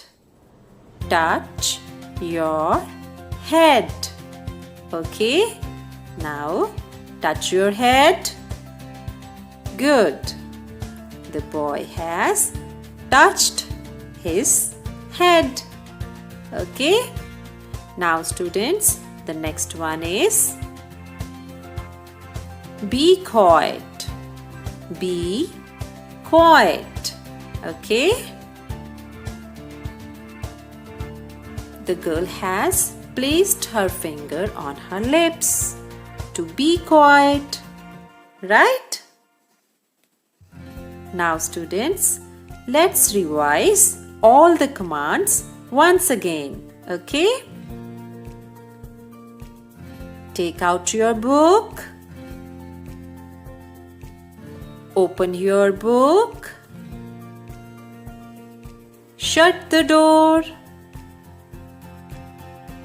Close your book.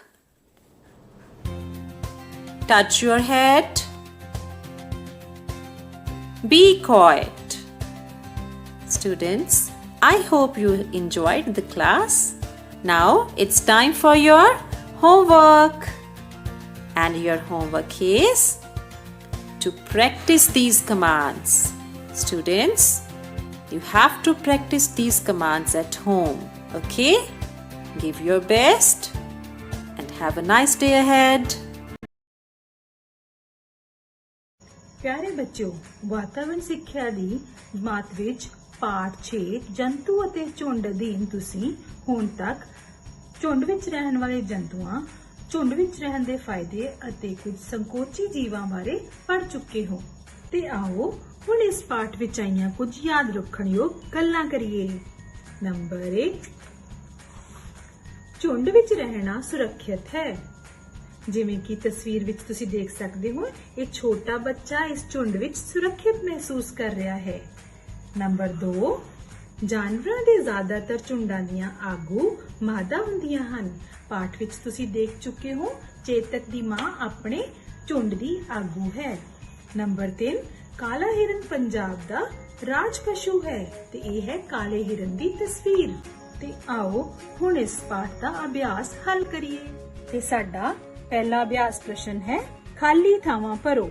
ਇਸ ਵਿੱਚ ਤੁਹਾਨੂੰ ਕੁਝ ਸ਼ਬਦ ਦਿੱਤੇ ਗਏ ਹਨ ਤੇ ਇਹਨਾਂ ਸ਼ਬਦਾਂ ਵਿੱਚੋਂ ਢੁਕਵਾਂ ਸ਼ਬਦ ਚੁਣ ਕੇ ਤੁਸੀਂ ਖਾਲੀ ਥਾਂ ਭਰਨੀ ਹੈ। ਤੇ ਸਾਡੀ ਪਹਿਲੀ ਖਾਲੀ ਥਾਂ ਹੈ ਡੈਸ਼ ਦੀ ਯਾਦ ਸ਼ਕਤੀ ਕਮਾਲ ਦੀ ਹੁੰਦੀ ਹੈ। ਕਿਸ ਦੀ? ਹਾਂਜੀ, ਘੋੜੇ ਦੀ ਯਾਦ ਸ਼ਕਤੀ ਕਮਾਲ ਦੀ ਹੁੰਦੀ ਹੈ। ਸਾਡੀ ਅਗਲੀ ਖਾਲੀ ਥਾਂ ਹੈ ਜਾਨਵਰਾਂ ਦੇ ਚਰਨ ਲਈ ਡੈਸ਼ ਦੀ ਘਾਟ ਹੋ ਰਹੀ ਹੈ। ਕਿਸ ਦੀ? ਬਿਲਕੁਲ ਠੀਕ ਪਹਿਚਾਨਿਆ, ਚਰਾਗਾਹਾਂ ਦੀ ਘਾਟ ਹੋ ਰਹੀ ਹੈ। ਚਰਾਗਾਹਾਂ ਉਹ ਸਥਾਨ ਹੁੰਦੀਆਂ ਹਨ ਜਿੱਥੇ ਜਾ ਕੇ ਜਾਨਵਰ ਚਰਦੇ ਹਨ। ਤੇ ਸਾਡੀ ਅਗਲੀ ਖਾਲੀ ਥਾਂ ਹੈ ਕਈ ਜਾਨਵਰ ਸੁਭਾਅ ਤੋਂ ਡੈਸ਼ ਹੁੰਦੇ ਹਨ। ਬਿਲਕੁਲ ਠੀਕ, ਕੀ ਹੁੰਦੇ ਹਨ? ਸੰਕੋਚੀ। ਪਾਠ ਵਿੱਚ ਤੁਸੀਂ ਪੜ੍ਹ ਚੁੱਕੇ ਹੋ ਕਿ ਕੁਝ ਜਾਨਵਰ ਜਿਵੇਂ ਸ਼ੁਤਰਮੁਰਗ ਅਤੇ ਗਿਲਹਰੀ ਆਦਿ ਸੁਭਾਅ ਤੋਂ ਸੰਕੋਚੀ ਹੁੰਦੇ ਹਨ। ਤੇ ਸਾਡੀ ਅਗਲੀ ਖਾਲੀ ਥਾਂ ਹੈ ਸ਼ਿਕਾਰ ਦੇ ਕਾਰਨ ਡੈਸ਼ ਦੀ ਗਿਣਤੀ ਘਟ ਰਹੀ ਹੈ। ਕਿਸ ਦੀ? ਕਾਲੇ ਹਿਰਨ ਦੀ। ਸ਼ਿਕਾਰ ਦੇ ਕਾਰਨ ਕਾਲੇ ਹਿਰਨ ਦੀ ਗਿਣਤੀ ਘਟ ਰਹੀ ਹੈ। ਤੇ ਸਾਡਾ ਅਗਲਾ ਅਭਿਆਸ ਪ੍ਰਸ਼ਨ ਹੈ ਸਹੀ ਉੱਤਰ ਅੱਗੇ ਠੀਕ ਦਾ ਨਿਸ਼ਾਨ ਲਾਓ। ਸਾਡਾ ਪਹਿਲਾ ਪ੍ਰਸ਼ਨ ਹੈ ਮਧੂਮੱਖੀਆਂ ਕੀ ਬਣਾ ਕੇ ਰਹਿੰਦੀਆਂ ਹਨ? ਛੱਤਾ, ਆਲਣਾ ਜਾਂ ਖੁੱਡ? ਬਿਲਕੁਲ ਠੀਕ, ਮਧੂਮੱਖੀਆਂ ਛੱਤਾ ਬਣਾ ਕੇ ਰਹਿੰਦੀਆਂ ਹਨ। ਅਗਲਾ ਪ੍ਰਸ਼ਨ ਹੈ ਪੰਜਾਬ ਦਾ ਰਾਜ ਪਸ਼ੂ ਕਿਹੜਾ ਹੈ? ਕਾਲਾ ਹਿਰਨ, ਹਾਥੀ ਜਾਂ ਊਂਟ?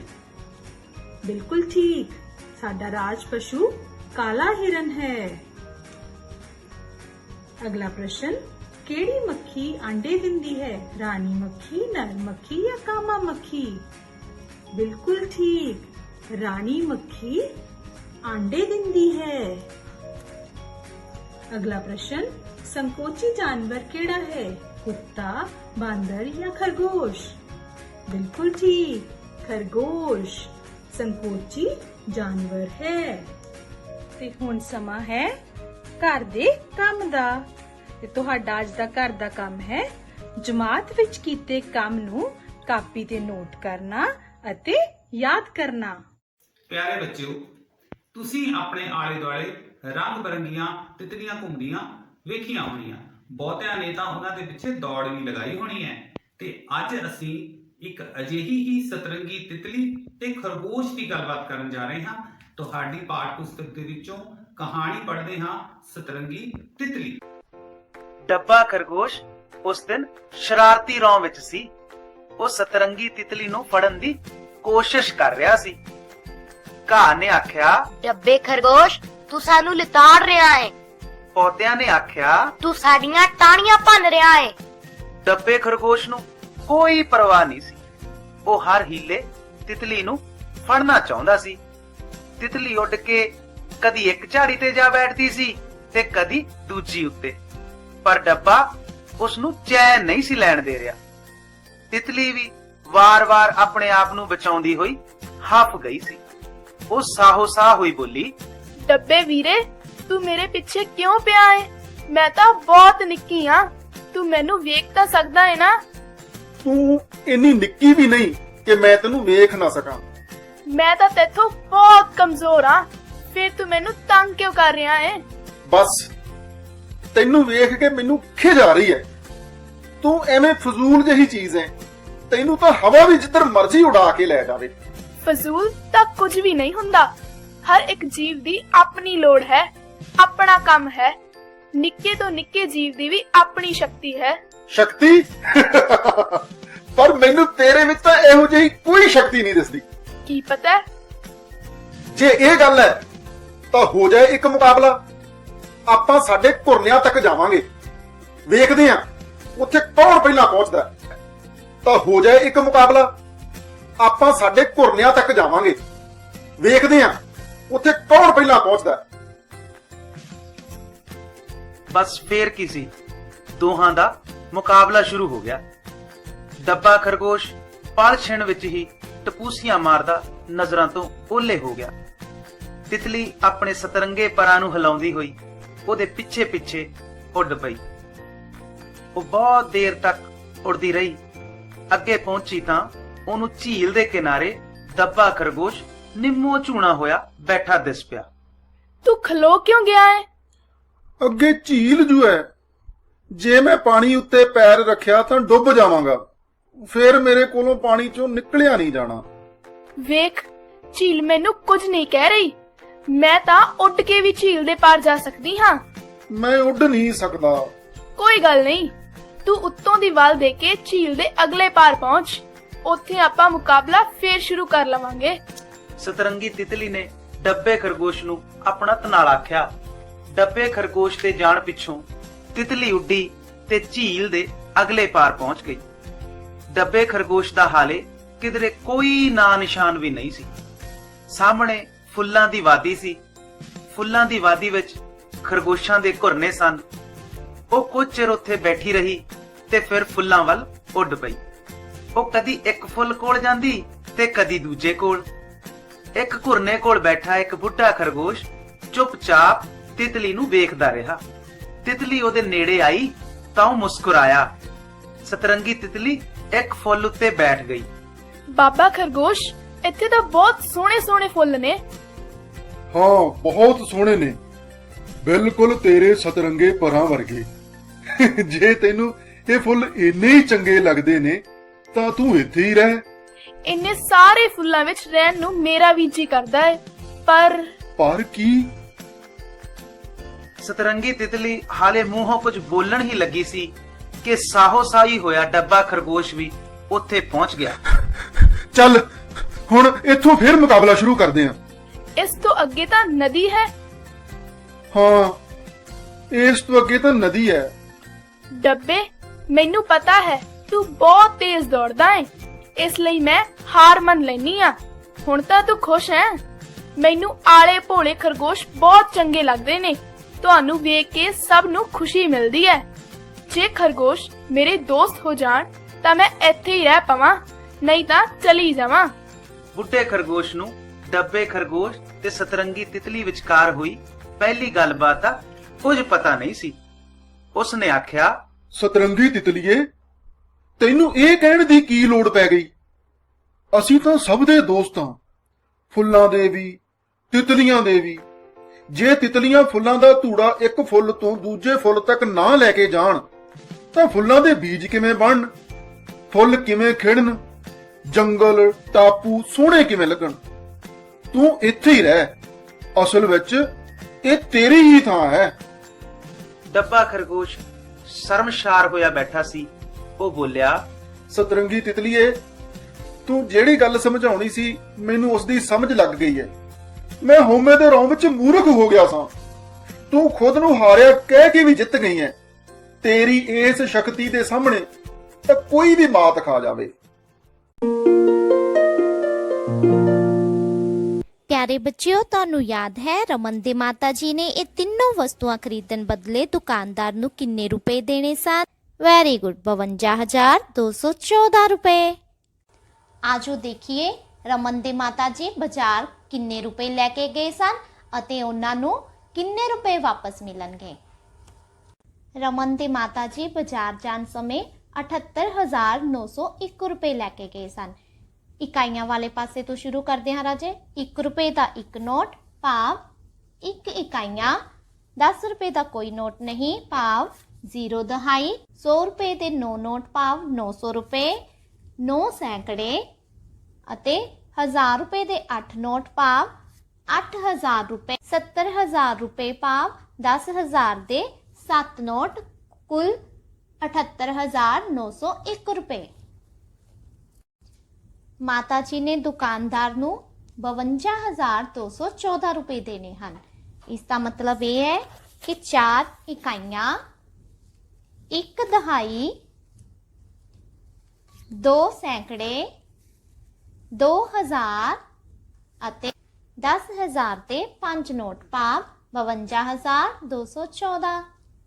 ਮਾਤਾ ਜੀ ਨੇ ਦੁਕਾਨਦਾਰ ਨੂੰ 4 ਇਕਾਈਆਂ ਦੇਣੀਆਂ ਹਨ, ਜਦਕਿ ਉਹਨਾਂ ਦੇ ਕੋਲ ਕੇਵਲ 1 ਇਕਾਈ ਹੈ ਭਾਵ 1 ਰੁਪਈਆ ਹੈ। ਤਾਂ ਆਪਾਂ 10 ਰੁਪਏ ਦੇ 1 ਨੋਟ ਬਦਲੇ 1 ਰੁਪਏ ਦੇ 10 ਨੋਟ ਲੈ ਲਵਾਂਗੇ। ਪਰ ਸਾਡੇ ਕੋਲ ਇੱਥੇ 10 ਰੁਪਏ ਦਾ ਇੱਕ ਵੀ ਨੋਟ ਨਹੀਂ ਹੈ। ਇਸ ਲਈ ਅਸੀਂ ਹੁਣ 100 ਰੁਪਏ ਦੇ ਇੱਕ ਨੋਟ ਬਦਲੇ 10 ਰੁਪਏ ਦੇ 10 ਨੋਟ ਲੈ ਲੈਂਦੇ ਹਾਂ, ਕਿਉਂਕਿ ਬੱਚਿਓ ਇੱਕ ਸੈਂਕੜਾ ਬਰਾਬਰ ਹੁੰਦਾ ਹੈ 10 ਦਹਾਈਆਂ।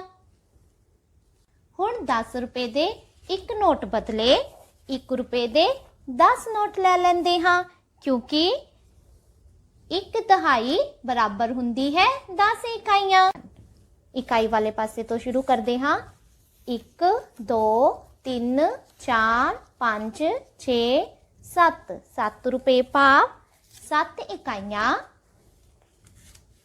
10 20 30 40 50 60 70 80 ਰੁਪਏ ਭਾਵ 8 ਦਹਾਈਆਂ। 100 ਰੁਪਏ ਦੇ ਨੋਟ ਗਿਣਦੇ ਹਾਂ। 100 200 300 400 500 600 ਰੁਪਏ ਭਾਵ 6 ਸੈਂਕੜੇ। 1000 ਦੇ ਨੋਟ ਗਿਣਦੇ ਹਾਂ। 1000 2000 3000 4000 5000 6000 ਰੁਪਏ ਭਾਵ 6000 ਅਤੇ 10000 ਦੇ ਦੋ ਨੋਟ 26687 ਰੁਪਏ। ਸਾਰੇ ਬੱਚਿਓ ਇਸ ਘਟਾਓ ਦੀ ਇੱਕ ਵਾਰ ਫਿਰ ਤੋਂ ਦੁਹਰਾਈ ਕਰਦੇ ਹਾਂ। ਸਾਡੇ ਕੋਲ ਇੱਕ ਇਕਾਈ ਵਿੱਚੋਂ ਅਸੀਂ 4 ਇਕਾਈਆਂ ਘਟਾਉਣੀਆਂ ਹਨ। 4 ਅੰਕ ਜਿਹੜਾ ਹੈ ਉਹ ਇੱਕ ਨਾਲੋਂ ਵੱਡਾ ਹੈ, ਇਸ ਲਈ ਅਸੀਂ 10 ਇਕਾਈਆਂ ਦਹਾਈਆਂ ਤੋਂ ਲਵਾਂਗੇ, ਪਰ ਸਾਡੇ ਕੋਲ ਇੱਥੇ ਦਹਾਈਆਂ ਦੇ ਸਥਾਨ ਤੇ 0 ਅੰਕ ਹੈ, ਇਸ ਲਈ ਇਹ ਦਹਾਈਆਂ ਜਿਹੜੀਆਂ ਹਨ ਉਹ ਸੈਂਕੜੇ ਤੋਂ 10 ਦਹਾਈਆਂ ਭਾਵ 1 ਸੈਂਕੜਾ ਲੈਣਗੀਆਂ, ਕਿਉਂਕਿ 1 ਸੈਂਕੜਾ ਬਰਾਬਰ ਹੁੰਦਾ ਹੈ 10 ਦਹਾਈਆਂ ਦੇ। ਜਦੋਂ 9 ਸੈਂਕੜਿਆਂ ਨੇ 1 ਸੈਂਕੜਾ ਦਹਾਈਆਂ ਨੂੰ ਦੇ ਦਿੱਤਾ ਤਾਂ 9 ਸੈਂਕੜੇ ਜਿਹੜੇ ਹਨ ਉਹ 8 ਸੈਂਕੜੇ ਰਹਿ ਗਏ। ਜਦੋਂ 10 ਦਹਾਈਆਂ ਨੇ 1 ਦਹਾਈ ਇਕਾਈਆਂ ਨੂੰ ਦਿੱਤੀ 9 ਦਹਾਈਆਂ ਰਹਿ ਗਈਆਂ। 11 ਵਿੱਚੋਂ 4 ਘਟਾਏ 7, 9 ਵਿੱਚੋਂ 1 ਘਟਾਏ 8, 8 ਵਿੱਚੋਂ 2 ਘਟਾਏ 6, 8 ਵਿੱਚੋਂ 2 ਘਟਾਏ 6, 7 ਵਿੱਚੋਂ 5 ਘਟਾਏ 2 ਬਚੇ 26687 ਰੁਪਏ। ਦੁਕਾਨਦਾਰ ਨੂੰ 52214 ਰੁਪਏ ਦੇਣ ਤੋਂ ਪਹਿਲਾਂ ਰਮਨ ਦੇ ਮਾਤਾ ਜੀ ਇਸ ਗੱਲ ਦੀ ਪੜਤਾਲ ਕਰਨਾ ਚਾਹੁੰਦੇ ਹਨ ਕਿ ਦੁਕਾਨਦਾਰ ਉਹਨਾਂ ਨੂੰ 26687 ਰੁਪਏ ਹੀ ਮੋੜੇਗਾ, ਕਿ ਇਹ ਸਹੀ ਹੈ ਜਾਂ ਨਹੀਂ। ਉਹ ਇਸ ਚੀਜ਼ ਨੂੰ ਦੇਖਣ ਲਈ 52214 ਰੁਪਈਆਂ ਨੂੰ ਆਪਣੇ ਬਾਕੀ ਬਚੇ ਪੈਸਿਆਂ ਦੇ ਵਿੱਚ ਮਿਲਾ ਕੇ ਦੇਖਣਗੇ। ਮਾਤਾ ਜੀ ਦੇ ਕੋਲ 7 ਇਕਾਈਆਂ ਪਹਿਲਾਂ ਹਨ ਅਤੇ 52214 ਰੁਪਏ ਵਾਲੀਆਂ 4 ਇਕਾਈਆਂ ਮਿਲਾ ਕੇ ਉਹਨਾਂ ਕੋਲ ਹੁਣ 11 ਇਕਾਈਆਂ ਭਾਵ 11 ਰੁਪਏ ਹਨ। ਆਪਾਂ 1 ਰੁਪਏ ਦੇ ਇਹਨਾਂ 10 ਨੋਟਾਂ ਬਦਲੇ 10 ਰੁਪਏ ਦਾ ਇੱਕ ਨੋਟ ਲੈ ਲੈਂਦੇ ਹਾਂ, ਕਿਉਂਕਿ ਬੱਚਿਓ 10 ਇਕਾਈਆਂ ਬਰਾਬਰ ਹੁੰਦਾ ਹੈ 1 ਦਹਾਈ। ਹੁਣ ਸਾਡੇ ਕੋਲ 10 ਰੁਪਏ ਦੇ 9 ਨੋਟ ਹਨ ਅਤੇ 52214 ਵਾਲਾ ਇੱਕ 10 ਦਾ ਨੋਟ ਹੋਰ ਮਿਲਾ ਕੇ ਸਾਡੇ ਕੋਲ 10 ਰੁਪਏ ਦੇ 10 ਨੋਟ ਹੋ ਗਏ। ਅਸੀਂ 10 ਰੁਪਏ ਦੇ ਇਹਨਾਂ 10 ਨੋਟਾਂ ਬਦਲੇ 100 ਰੁਪਏ ਦਾ ਇੱਕ ਨੋਟ ਲੈ ਲੈਂਦੇ ਹਾਂ, ਕਿਉਂਕਿ 10 ਦਹਾਈਆਂ ਬਰਾਬਰ ਹੈ 1 ਸੈਂਕੜਾ। ਸਾਡੇ ਕੋਲ ਪਹਿਲਾਂ 100 ਰੁਪਏ ਦੇ 6 ਨੋਟ ਸਨ, ਹੁਣ 7 ਨੋਟ ਹੋ ਚੁੱਕੇ ਹਨ। 8 9 ਨੋਟ, ਸਾਡੇ ਕੋਲ 9 ਸੈਂਕੜੇ ਹੋ ਗਏ ਹਨ। ਮਾਤਾ ਜੀ ਦੇ 6000 ਇਹਨਾਂ ਰੁਪਈਆਂ ਵਿੱਚ 7000 8000 ਰੁਪਏ ਹੋ ਚੁੱਕੇ ਹਨ ਅਤੇ 52214 ਵਾਲੇ 50000 ਰੁਪਏ ਵੀ ਇਹਨਾਂ 20000 ਰੁਪਈਆਂ ਵਿੱਚ ਮਿਲਾਉਣ ਨਾਲ ਸਾਡੇ ਕੋਲ ਹੁਣ ਜਿਹੜੇ ਹਨ 70000 ਰੁਪਏ ਹੋ ਚੁੱਕੇ ਹਨ। ਸਾਡੇ ਕੋਲ ਹੁਣ 1 ਰੁਪਏ ਦਾ ਇੱਕ ਨੋਟ ਭਾਵ 1 ਇਕਾਈ, 10 ਰੁਪਏ ਦਾ ਕੋਈ ਨੋਟ ਨਹੀਂ ਭਾਵ 0 ਦਹਾਈਆਂ, 100 ਰੁਪਏ ਦੇ 9 ਨੋਟ ਭਾਵ 900 ਰੁਪਏ 9 ਸੈਂਕੜੇ ਅਤੇ 1000 ਰੁਪਏ ਦੇ 8 ਨੋਟ ਭਾਵ 8000 ਅਤੇ 10000 ਦੇ 7 ਨੋਟ ਭਾਵ 78901 ਰੁਪਏ ਹਨ। ਦੇਖੋ ਬੱਚਿਓ, ਇਹ ਉੱਤਰ ਮਾਤਾ ਜੀ ਦੇ ਕੋਲ ਜਿੰਨੇ ਰੁਪਏ ਸਨ ਉਸ ਦੇ ਨਾਲ ਬਿਲਕੁਲ ਮੇਲ ਖਾਂਦਾ ਹੈ। ਮਾਤਾ ਜੀ ਕੋਲ 78901 ਰੁਪਏ ਹਨ। ਦੁਕਾਨਦਾਰ ਨੂੰ ਉਹ 52214 ਰੁਪਏ ਦੇਣਗੇ। ਦੁਕਾਨਦਾਰ ਉਹਨਾਂ ਨੂੰ 26687 ਰੁਪਏ ਮੋੜ ਦੇਵੇਗਾ, ਜੋ ਕਿ ਬਿਲਕੁਲ ਸਹੀ ਹੈ। ਪਿਆਰੇ ਬੱਚਿਓ, ਇਸ ਸਵਾਲ ਨੂੰ ਤੁਸੀਂ ਆਪਣੀਆਂ ਕਾਪੀਆਂ ਵਿੱਚ ਇਸ ਪ੍ਰਕਾਰ ਹੱਲ ਕਰਨਾ ਹੈ। ਘਰ ਦੇ ਕੰਮ ਵਿੱਚ ਤੁਸੀਂ ਪੰਨਾ ਨੰਬਰ 30-31 ਅਨੁਸਾਰ ਇਹ ਸਾਰੇ ਸਵਾਲ ਹੱਲ ਕਰਨੇ ਹਨ। ਧੰਨਵਾਦ।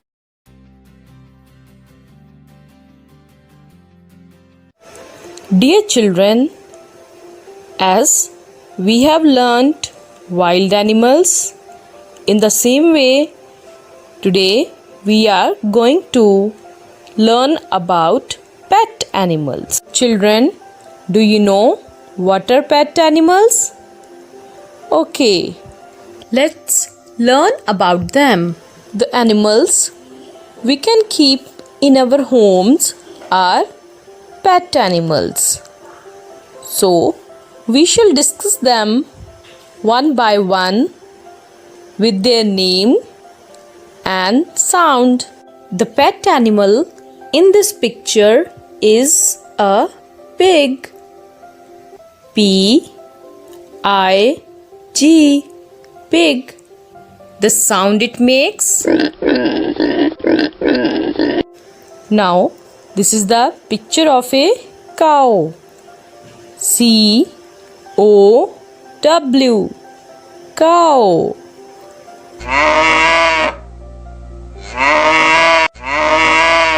This is a cat. Yes, cat. C-A-T, cat. The sound it makes. Now, this is a camel. Yes, camel. How do we spell it? C-A-M-E-L,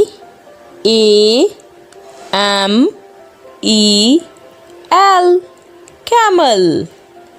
The sound it makes.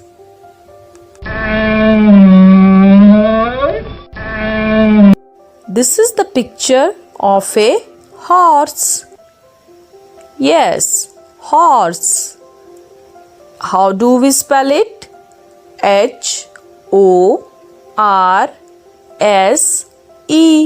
horse. Listen to the sound it makes. Here we can see a dog. D-O-G, dog. The sound it makes.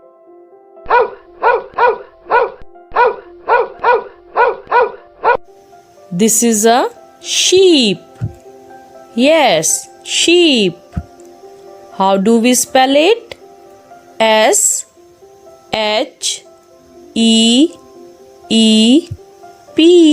sheep. The sound it makes. The pet animal in this picture is a goat. Yes, goat. G-O-A-T,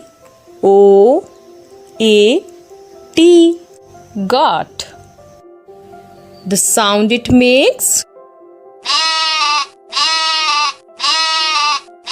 Children, let's revise the name of pet animals. The first one in this picture is a pig. The second one is a cow. And the last one is a cat. Now we can see a camel. And the second picture is of a horse. Here, the first picture is of a dog. And the second animal is a sheep. The last one is a goat. Children, it's time for homework. Write the name of these pet animals in your notebook. Thank you. ਸਤਿ ਸ਼੍ਰੀ ਅਕਾਲ ਪਿਆਰੇ ਬੱਚਿਓ, ਅੱਜ ਆਪਾਂ ਵਿਸ਼ਾ ਵਾਤਾਵਰਣ ਸਿੱਖਿਆ ਜਮਾਤ 5ਵੀਂ ਦਾ ਪਾਠ 5 ਖੇਡ ਵਿੱਚ ਬੇਟੇ ਇਸ ਦਾ ਕੁਝ ਅਭਿਆਸ ਕਰਨ ਜਾ ਰਹੇ ਹਾਂ। ਸਭ ਤੋਂ ਪਹਿਲਾਂ ਆਪਾਂ ਕਰਾਂਗੇ ਮਿਲਾਨ ਕਰੋ। ਇਹ ਮਿਲਾਨ ਕਰੋ ਨੇ ਕਿਸੇ ਵੀ ਰਾਜ ਜਾਂ ਦੇਸ਼ ਨੂੰ ਉਸ ਦੀ ਮਸ਼ਹੂਰ ਖੇਡ ਦੇ ਨਾਲ ਮਿਲਾਉਣਾ। ਜਿਵੇਂ ਕਿ ਤਸਵੀਰ ਦੇ ਵਿੱਚ ਤੁਸੀਂ ਦੇਖ ਰਹੇ ਹੋ, ਇੱਕ ਪਾਸੇ ਰਾਜ ਜਾਂ ਦੇਸ਼ ਦਿੱਤੇ ਹੋਏ ਹਨ ਅਤੇ ਦੂਜੇ ਪਾਸੇ ਇਹਨਾਂ ਦੀ ਮਸ਼ਹੂਰ ਖੇਡ ਦਿੱਤੀ ਹੋਈ ਹੈ। ਹੁਣ ਆਪਾਂ ਇਹਨਾਂ ਦਾ ਬੇਟੇ ਮਿਲਾਨ ਕਰਨਾ ਹੈ। ਕੋਰੀਆ ਕੀ ਹੈ ਬੇਟੇ? ਕੋਰੀਆ ਇੱਕ ਦੇਸ਼ ਹੈ ਤੇ ਇਸ ਦੀ ਖੇਡ ਹੈ ਤਾਇਕਵਾਂਡੋ। ਸੋ ਇਸ ਨੂੰ ਆਪਾਂ ਤਾਇਕਵਾਂਡੋ ਦੇ ਨਾਲ ਮਿਲਾ ਦਿੱਤਾ। ਪੰਜਾਬ ਇੱਕ ਸੂਬਾ ਹੈ ਬੇਟੇ ਤੇ ਇਸ ਦੀ ਖੇਡ ਹੈ ਗੱਤਕਾ। ਸੋ ਗੱਤਕੇ ਨਾਲ ਮਿਲਾਇਆ। ਮਣੀਪੁਰ ਵੀ ਇੱਕ ਸੂਬਾ ਹੈ ਤੇ ਇਸ ਦੀ ਖੇਡ ਹੈ ਥਾਂਗ ਥਾਂ। ਇਸ ਨੂੰ ਥਾਂਗ ਥਾਂ ਨਾਲ ਮਿਲਾ ਦਿੱਤਾ। ਤੇ ਕੇਰਲ ਵੀ ਇੱਕ ਸੂਬਾ ਹੈ ਬੇਟੇ ਤੇ ਇਸ ਦੀ ਖੇਡ ਹੈ ਕਲਰੀ ਪਿਆਟੂ। ਜਾਪਾਨ ਇੱਕ ਦੇਸ਼ ਹੈ ਤੇ ਇਸ ਦੀ ਖੇਡ ਹੈ ਕਰਾਟੇ। ਸੋ ਪਿਆਰੇ ਬੱਚਿਓ, ਇਹ ਤਾਂ ਕੋਈ ਵੀ ਰਾਜ ਜਾਂ ਦੇਸ਼ ਸੀ ਜਿਸ ਨੂੰ ਅਸੀਂ ਮਸ਼ਹੂਰ ਖੇਡ ਦੇ ਨਾਲ ਮਿਲਾਇਆ ਹੈ। ਇਹ ਜੋ ਵੀ ਖੇਡਾਂ ਖੇਡੀਆਂ ਜਾਂਦੀਆਂ ਹਨ, ਇਹ ਉੱਥੋਂ ਦੇ ਲੋਕਾਂ ਦੁਆਰਾ ਆਪਣੀ ਸਵੈ ਸੁਰੱਖਿਆ ਦੇ ਲਈ ਖੇਡੀਆਂ ਜਾਂਦੀਆਂ ਹਨ ਤੇ ਇਸ ਦੇ ਵਿੱਚ ਹੱਥਾਂ ਅਤੇ ਪੈਰਾਂ ਦਾ ਪ੍ਰਯੋਗ ਹੁੰਦਾ ਹੈ। ਪਿਆਰੇ ਬੱਚਿਓ, ਇਹ ਤਾਂ ਸੀ ਮਿਲਾਨ ਕਰੋ। ਹੁਣ ਆਪਾਂ ਇੱਕ ਗਤੀਵਿਧੀ ਕਰਨ ਜਾ ਰਹੇ ਹਾਂ ਜੋ ਹੈ ਵਿਹਲੇ ਸਮੇਂ ਨਾਲ ਸੰਬੰਧਿਤ। ਸੋ ਇਹ ਗਤੀਵਿਧੀ ਹੈ ਮਨੋਰੰਜਨ ਦੇ ਸਾਧਨਾਂ ਦੀ। ਵਿਹਲੇ ਸਮੇਂ ਦੇ ਵਿੱਚ ਤੁਸੀਂ ਕੀ ਕਰਦੇ ਹੋ, ਆਪਣਾ ਸਮਾਂ ਕਿਸ ਤਰ੍ਹਾਂ ਪਾਸ ਕਰਦੇ ਹੋ? ਆਓ ਆਪਾਂ ਗਤੀਵਿਧੀ ਕਰਦੇ ਹਾਂ, ਦਿਮਾਗੀ ਕਸਰਤ ਕਰਦੇ ਹਾਂ ਮਨੋਰੰਜਨ ਦੇ ਸਾਧਨਾਂ ਦੀ। ਸਭ ਤੋਂ ਪਹਿਲਾਂ ਬੇਟੇ ਕਿਤਾਬਾਂ ਪੜ੍ਹ ਕੇ ਅਸੀਂ ਆਪਣਾ ਮਨੋਰੰਜਨ ਕਰ ਸਕਦੇ ਹਾਂ। ਕਿਤਾਬਾਂ ਸਾਡੇ ਗਿਆਨ ਵਿੱਚ ਵਾਧਾ ਕਰਦੀਆਂ ਹਨ। ਸੋ ਪਿਆਰੇ ਬੱਚਿਓ, ਜਿਵੇਂ ਕਿ ਤੁਸੀਂ ਇਸ ਤਸਵੀਰ ਨੂੰ ਦੇਖ ਰਹੇ ਹੋ, ਬੱਚੇ ਕਿਤਾਬਾਂ ਪੜ੍ਹ ਰਹੇ ਨੇ।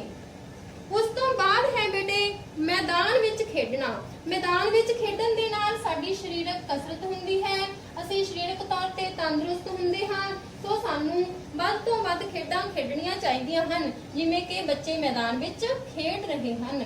ਅੱਗੇ ਬੇਟੇ ਲੁੱਡੋ ਖੇਡ ਕੇ ਵੀ ਅਸੀਂ ਆਪਣਾ ਮਨੋਰੰਜਨ ਕਰ ਸਕਦੇ ਹਾਂ। ਲੁੱਡੋ ਇੱਕ ਘਰ ਅੰਦਰ ਖੇਡੀ ਜਾਣ ਵਾਲੀ ਖੇਡ ਹੈ ਤੇ ਇਸ ਦੇ ਨਾਲ ਸਾਡਾ ਦਿਲ ਪਰਚਾਵਾ ਹੁੰਦਾ ਹੈ। ਜਿਵੇਂ ਕਿ ਤੁਸੀਂ ਇਸ ਤਸਵੀਰ ਨੂੰ ਦੇਖ ਰਹੇ ਹੋ, ਇਹ ਲੁੱਡੋ ਦੀ ਖੇਡ ਬਣੀ ਹੋਈ ਹੈ ਤੇ ਬੱਚੇ ਇਸ ਨੂੰ ਘਰ ਦੇ ਅੰਦਰ ਹੀ ਖੇਡ ਸਕਦੇ ਹਨ। ਹਾਂਜੀ ਪਿਆਰੇ ਬੱਚਿਓ, ਇਸ ਤੋਂ ਅੱਗੇ ਰੇਡੀਓ ਸੁਣ ਕੇ ਵੀ ਅਸੀਂ ਆਪਣਾ ਮਨੋਰੰਜਨ ਕਰ ਸਕਦੇ ਹਾਂ। ਅੱਜ ਕੱਲ ਰੇਡੀਓ ਤੇ ਇੱਕ ਪ੍ਰੋਗਰਾਮ ਆ ਰਿਹਾ ਹੈ ਬੇਟੇ, ਸੁਣੋ ਸੁਣਾਵਾਂ ਪਾਠ ਪੜਾਵਾਂ। ਸੋ ਇਸ ਦੇ ਨਾਲ ਬੱਚੇ ਆਪਣੇ ਸਿਲੇਬਸ ਦੇ ਨਾਲ ਸੰਬੰਧਿਤ ਪਾਠਾਂ ਦਾ ਲਾਭ ਲੈ ਸਕਦੇ ਹਨ। ਸੋ ਪਿਆਰੇ ਬੱਚਿਓ, ਤੁਹਾਨੂੰ ਰੇਡੀਓ ਸੁਣਨਾ ਚਾਹੀਦਾ ਹੈ ਤੇ ਆਪਣੇ ਪਾਠਾਂ ਨਾਲ ਸੰਬੰਧਿਤ ਜੋ ਵੀ ਤੁਹਾਨੂੰ ਮਟੀਰੀਅਲ ਮਿਲਦਾ ਹੈ ਉਸ ਤੋਂ ਲਾਭ ਲੈਣਾ ਚਾਹੀਦਾ ਹੈ। ਅੱਗੇ ਪੁੱਤਰ ਟੀਵੀ ਦੇਖ ਕੇ ਵੀ ਅਸੀਂ ਆਪਣਾ ਮਨੋਰੰਜਨ ਕਰ ਸਕਦੇ ਹਾਂ, ਪਰ ਸਾਨੂੰ ਟੀਵੀ ਜ਼ਿਆਦਾ ਦੇਰ ਨਹੀਂ ਦੇਖਣਾ ਚਾਹੀਦਾ। ਸਾਨੂੰ ਆਪਣਾ ਟੀਵੀ ਦੇਖਣ ਦਾ ਟਾਈਮ ਵੀ ਫਿਕਸ ਕਰਨਾ ਚਾਹੀਦਾ ਹੈ। ਤੁਸੀਂ ਕਾਰਟੂਨ ਚੈਨਲ ਜਾਂ ਖਬਰਾਂ ਵਗੈਰਾ ਵੀ ਟੀਵੀ ਤੇ ਦੇਖ ਸਕਦੇ ਹੋ। ਹਾਂਜੀ ਪਿਆਰੇ ਬੱਚਿਓ, ਅੱਗੇ ਅਸੀਂ ਬਾਗਬਾਨੀ ਕਰਕੇ ਵੀ ਆਪਣਾ ਮਨੋਰੰਜਨ ਕਰ ਸਕਦੇ ਹਾਂ। ਸਾਨੂੰ ਪੇੜ ਪੌਦੇ ਲਾਉਣੇ ਚਾਹੀਦੇ ਹਨ ਬੇਟੇ ਤੇ ਉਹਨਾਂ ਦੀ ਸਾਂਭ ਸੰਭਾਲ ਵੀ ਕਰਨੀ ਚਾਹੀਦੀ ਹੈ ਕਿਉਂਕਿ ਪੇੜ ਪੌਦੇ ਵਾਤਾਵਰਣ ਨੂੰ ਸ਼ੁੱਧ ਕਰਦੇ ਹਨ। ਸੋ ਪਿਆਰੇ ਬੱਚਿਓ, ਸਾਨੂੰ ਜੋ ਵੀ ਬੂਟੇ ਅਸੀਂ ਲਾਉਂਦੇ ਹਾਂ ਉਹਨਾਂ ਦੀ ਸਾਂਭ ਸੰਭਾਲ ਕਰਨਾ ਵੀ ਸਾਡਾ ਫਿਰ ਫਰਜ਼ ਬਣਦਾ ਹੈ। ਇਹ ਤਾਂ ਸੀ ਬੇਟੇ ਮਿਲਾਨ ਕਰੋ ਤੇ ਦਿਮਾਗੀ ਕਸਰਤ ਮਨੋਰੰਜਨ ਦੇ ਸਾਧਨਾਂ ਦੀ। ਸੋ ਪਿਆਰੇ ਬੱਚਿਓ, ਤੁਸੀਂ ਹੁਣ ਇਹ ਦੋਨੋਂ ਹੀ ਕੰਮ ਆਪਣੀ ਕਾਪੀ ਦੇ ਉੱਪਰ ਬਹੁਤ ਹੀ ਸੋਹਣੇ ਕਰਕੇ ਲਿਖਣੇ ਹਨ ਅਤੇ ਆਪਣੇ ਪਰਿਵਾਰ ਦੇ ਕਿਸੇ ਮੈਂਬਰ ਨੂੰ ਯਾਦ ਕਰਕੇ ਵੀ ਬੇਟੇ ਸੁਣਾਉਣੇ ਹਨ। ਹਾਏ ਲੱਗ ਗਈ ਇੱਕ ਬਿਮਾਰੀ, ਕੀ ਚੱਕ ਲਈ ਕੋਈ ਜ਼ਿੰਮੇਵਾਰੀ। ਜ਼ਿੰਮੇਵਾਰੀ ਨਹੀਂ ਹੈ ਕੋਈ ਇਹ ਬਿਮਾਰੀ, ਇਹ ਤਾਂ ਇੱਕ ਵਡਮੁੱਲਾ ਗੁਣ ਹੈ, ਇਹੀ ਕਦਰ ਪਵਾਉਂਦਾ ਸਾਰੀ। ਜ਼ਿੰਮੇਵਾਰੀ। ਬੱਚਿਓ, ਸਭ ਤੋਂ ਪਹਿਲਾਂ ਅਸੀਂ ਇੱਕ ਛੋਟੀ ਜਿਹੀ ਕਹਾਣੀ ਦੇਖਦੇ ਹਾਂ। ਕਮਲ ਹਾਂਜੀ ਕਮਲ, ਮੈਂ ਚੱਲਦਾ ਹੁਣ, ਮੈਂ ਦਫ਼ਤਰ ਲਈ ਲੇਟ ਹੋ ਰਿਹਾ, ਠੀਕ ਹੈ? ਮੈਂ ਤੁਹਾਡਾ ਨਾਸ਼ਤਾ ਬਣਾ ਦਿੱਤਾ ਹੈ, ਤੁਸੀਂ ਨਾਸ਼ਤਾ ਕਰਕੇ ਜਾਇਓ। ਉਹ ਨਹੀਂ ਕਮਲ, ਹੁਣ ਟਾਈਮ ਨਹੀਂ ਹੈਗਾ, ਮੈਂ ਚੱਲਿਆ। ਕੋਈ ਨਹੀਂ ਜੀ, 2 ਮਿੰਟ ਲੱਗਦੇ ਆ, ਤੁਸੀਂ ਫਟਾਫਟ ਨਾਸ਼ਤਾ ਕਰ ਲਓ। ਕੋਈ ਨਹੀਂ ਕਮਲ, ਮੈਂ ਆਫਿਸ 'ਚ ਜਾ ਕੇ ਕਰ ਲੂੰਗਾ, ਤੂੰ ਮੈਨੂੰ ਪੈਕ ਕਰਕੇ ਦੇ ਦੇ। ਚਲੋ ਠੀਕ ਹੈ ਜੀ, ਮੈਂ ਪੈਕ ਕਰਕੇ ਦਿੰਨੀ ਆ ਤੁਹਾਨੂੰ। ਕੀ ਹੋ ਗਿਆ ਕਮਲ, ਹੁਣ ਰੁਕ ਕਿਉਂ ਗਈ? ਮੈਨੂੰ ਕੁਝ ਯਾਦ ਆਇਆ ਹੈ। ਹੁਣ ਕੀ ਯਾਦ ਆ ਗਿਆ ਤੈਨੂੰ? ਉਹ ਘਰ ਦਾ ਸਮਾਨ ਲਿਆਉਣ ਵਾਲਾ ਸੀਗਾ, ਉਹ ਲੈ ਆਇਓ ਜ਼ਰੂਰ ਆਂਦੇ ਹੋਏ। ਚਲ ਅੱਛਾ ਠੀਕ ਹੈ, ਲੈ ਆਉਂਗਾ, ਤੂੰ ਮੈਨੂੰ ਮੈਸੇਜ ਕਰ ਦੇ। ਠੀਕ ਹੈ ਜੀ। ਸੱਚੀ ਇੱਕ ਇਕੱਲਾ ਬੰਦਾ ਕਿਹੜੇ ਪਾਸੇ ਹੋਵੇ? ਇਕੱਲਾ ਬੰਦਾ, ਚਲੋ ਕੋਈ ਨਹੀਂ, ਨਿਭਾਉਣੀਆਂ ਤਾਂ ਪੈਂਦੀਆਂ ਨੇ। ਚਲ ਹੁਣ ਮੈਂ ਚੱਲਦਾ ਫਿਰ। ਬੱਚੇ ਬਾਜ਼ਾਰ ਗਏ ਹੋਏ ਨੇ, ਹਜੇ ਤੱਕ ਨਹੀਂ ਆਏ। ਮੰਮੀ ਜੀ ਲੋ ਯਾਦ ਹੀ ਕਰ ਰਹੀ ਸੀ ਤੇ ਆ ਵੀ ਗਏ। ਬੱਚਿਓ ਕਿੱਥੇ ਰਹਿ ਗਏ ਸੀ ਤੁਸੀਂ, ਇੰਨਾ ਟਾਈਮ ਲਗਾਤਾ। ਮੈਂ ਤਾਂ ਪਰੇਸ਼ਾਨ ਹੋ ਗਈ ਸੀ, ਬੱਚੇ ਕਿਉਂ ਲੇਟ ਹੋ ਗਏ ਨੇ। ਨਹੀਂ ਮੰਮੀ ਜੀ, ਅਸੀਂ ਠੀਕ ਹਾਂ ਬਿਲਕੁਲ। ਹਾਂਜੀ ਮੰਮੀ ਜੀ, ਅਸੀਂ ਠੀਕ ਹਾਂ। ਚਲੋ ਸ਼ੁਕਰ ਹੈ। ਮੰਮੀ ਜੀ, ਵੀਰ ਜੀ ਮੈਨੂੰ ਬਹੁਤ ਹੀ ਧਿਆਨ ਨਾਲ ਘਰ ਲੈ ਕੇ ਆਏ ਨੇ। ਅੱਛਾ, ਅੱਜ ਬਾਜ਼ਾਰ ਵਿੱਚ ਬਹੁਤ ਭੀੜ ਸੀ। ਕਿਉਂ? ਮੰਮੀ ਜੀ ਹੁਣ ਤਿਉਹਾਰ ਸ਼ੁਰੂ ਹੋ ਗਏ ਨੇ ਨਾ, ਇਸ ਕਰਕੇ ਬਾਜ਼ਾਰਾਂ ਵਿੱਚ ਬਹੁਤ ਰਸ਼ ਹੁੰਦਾ ਹੈ। ਫੇਰ ਤਾਂ ਤੁਸੀਂ ਬਾਜ਼ਾਰ ਦੀਆਂ ਰੌਣਕਾਂ ਦੇਖ ਕੇ ਆਏ ਹੋ। ਹਾਂਜੀ ਮੰਮੀ ਜੀ। ਨਾਲੇ ਮੰਮੀ ਜੀ ਆ ਲਓ ਸਮਾਨ ਲਿਆਂਦਾ ਸੀ, ਉਹ ਚੋਂ ਆ ਪੈਸੇ ਬਚੇ ਨੇ। ਠੀਕ ਹੈ ਪੁੱਤਰ ਜੀ। ਸ਼ਾਬਾਸ਼ ਮੇਰੇ ਚੰਗੇ ਬੱਚੇ। ਚਲੋ ਪੁੱਤਰ ਹੁਣ ਤੁਸੀਂ ਆਪਣੇ ਕਮਰੇ ਵਿੱਚ ਜਾ ਕੇ ਆਰਾਮ ਕਰੋ, ਮੈਂ ਤੁਹਾਡੇ ਲਈ ਨਾਸ਼ਤਾ ਲੈ ਕੇ ਆਉਂਦੀ। ਹਾਂਜੀ ਬੱਚਿਓ, ਕਿਵੇਂ ਦੀ ਲੱਗੀ ਤੁਹਾਨੂੰ ਕਹਾਣੀ? ਬੱਚਿਓ, ਜੇ ਕਹਾਣੀ ਵਿੱਚ ਅਜਿਹਾ ਨਾ ਹੁੰਦਾ ਤਾਂ ਫਿਰ ਕੀ ਹੁੰਦਾ? ਬੱਚਿਓ, ਜੇ ਸਾਡੇ ਪਿਤਾ ਜੀ ਸਾਡੀਆਂ ਸਾਰੀਆਂ ਜ਼ਰੂਰਤਾਂ ਨੂੰ ਪੂਰਾ ਨਾ ਕਰਦੇ, ਸਾਡੇ ਮਾਤਾ ਜੀ ਸਾਡੇ ਖਾਣ ਪੀਣ ਰਹਿਣ ਸਹਿਣ ਵੱਲ ਧਿਆਨ ਨਾ ਦਿੰਦੇ, ਵੱਡਾ ਵੀ ਛੋਟੀ ਭੈਣ ਨੂੰ ਸੁਰੱਖਿਅਤ ਘਰੇ ਨਾ ਲੈ ਕੇ ਆਉਂਦਾ, ਰਮਨ ਬਾਕੀ ਬਚੇ ਪੈਸੇ ਆਪਣੇ ਮਾਤਾ ਜੀ ਨੂੰ ਵਾਪਸ ਨਾ ਦਿੰਦਾ, ਫਿਰ ਕੀ ਹੁੰਦਾ? ਸੋ ਬੱਚਿਓ, ਜੇ ਅਸੀਂ ਚਾਹੁੰਦੇ ਹਾਂ ਸਾਡੀ ਜ਼ਿੰਦਗੀ ਲੀਹ ਤੇ ਚੱਲਦੀ ਰਹੇ, ਸਾਡਾ ਪਰਿਵਾਰ ਸਾਡਾ ਸਮਾਜ ਤਰੱਕੀ ਕਰਦਾ ਰਹੇ, ਸਾਡੇ ਪਰਿਵਾਰ ਅਤੇ ਸਮਾਜ ਦਾ ਸੰਤੁਲਨ ਬਣਿਆ ਰਹੇ, ਤਾਂ ਜ਼ਰੂਰੀ ਹੈ ਕਿ ਹਰ ਇਨਸਾਨ ਆਪਣਾ ਕੰਮ ਆਪ ਕਰੇ ਤੇ ਕਰੇ ਕਿਵੇਂ? ਜ਼ਿੰਮੇਵਾਰੀ ਦੇ ਨਾਲ।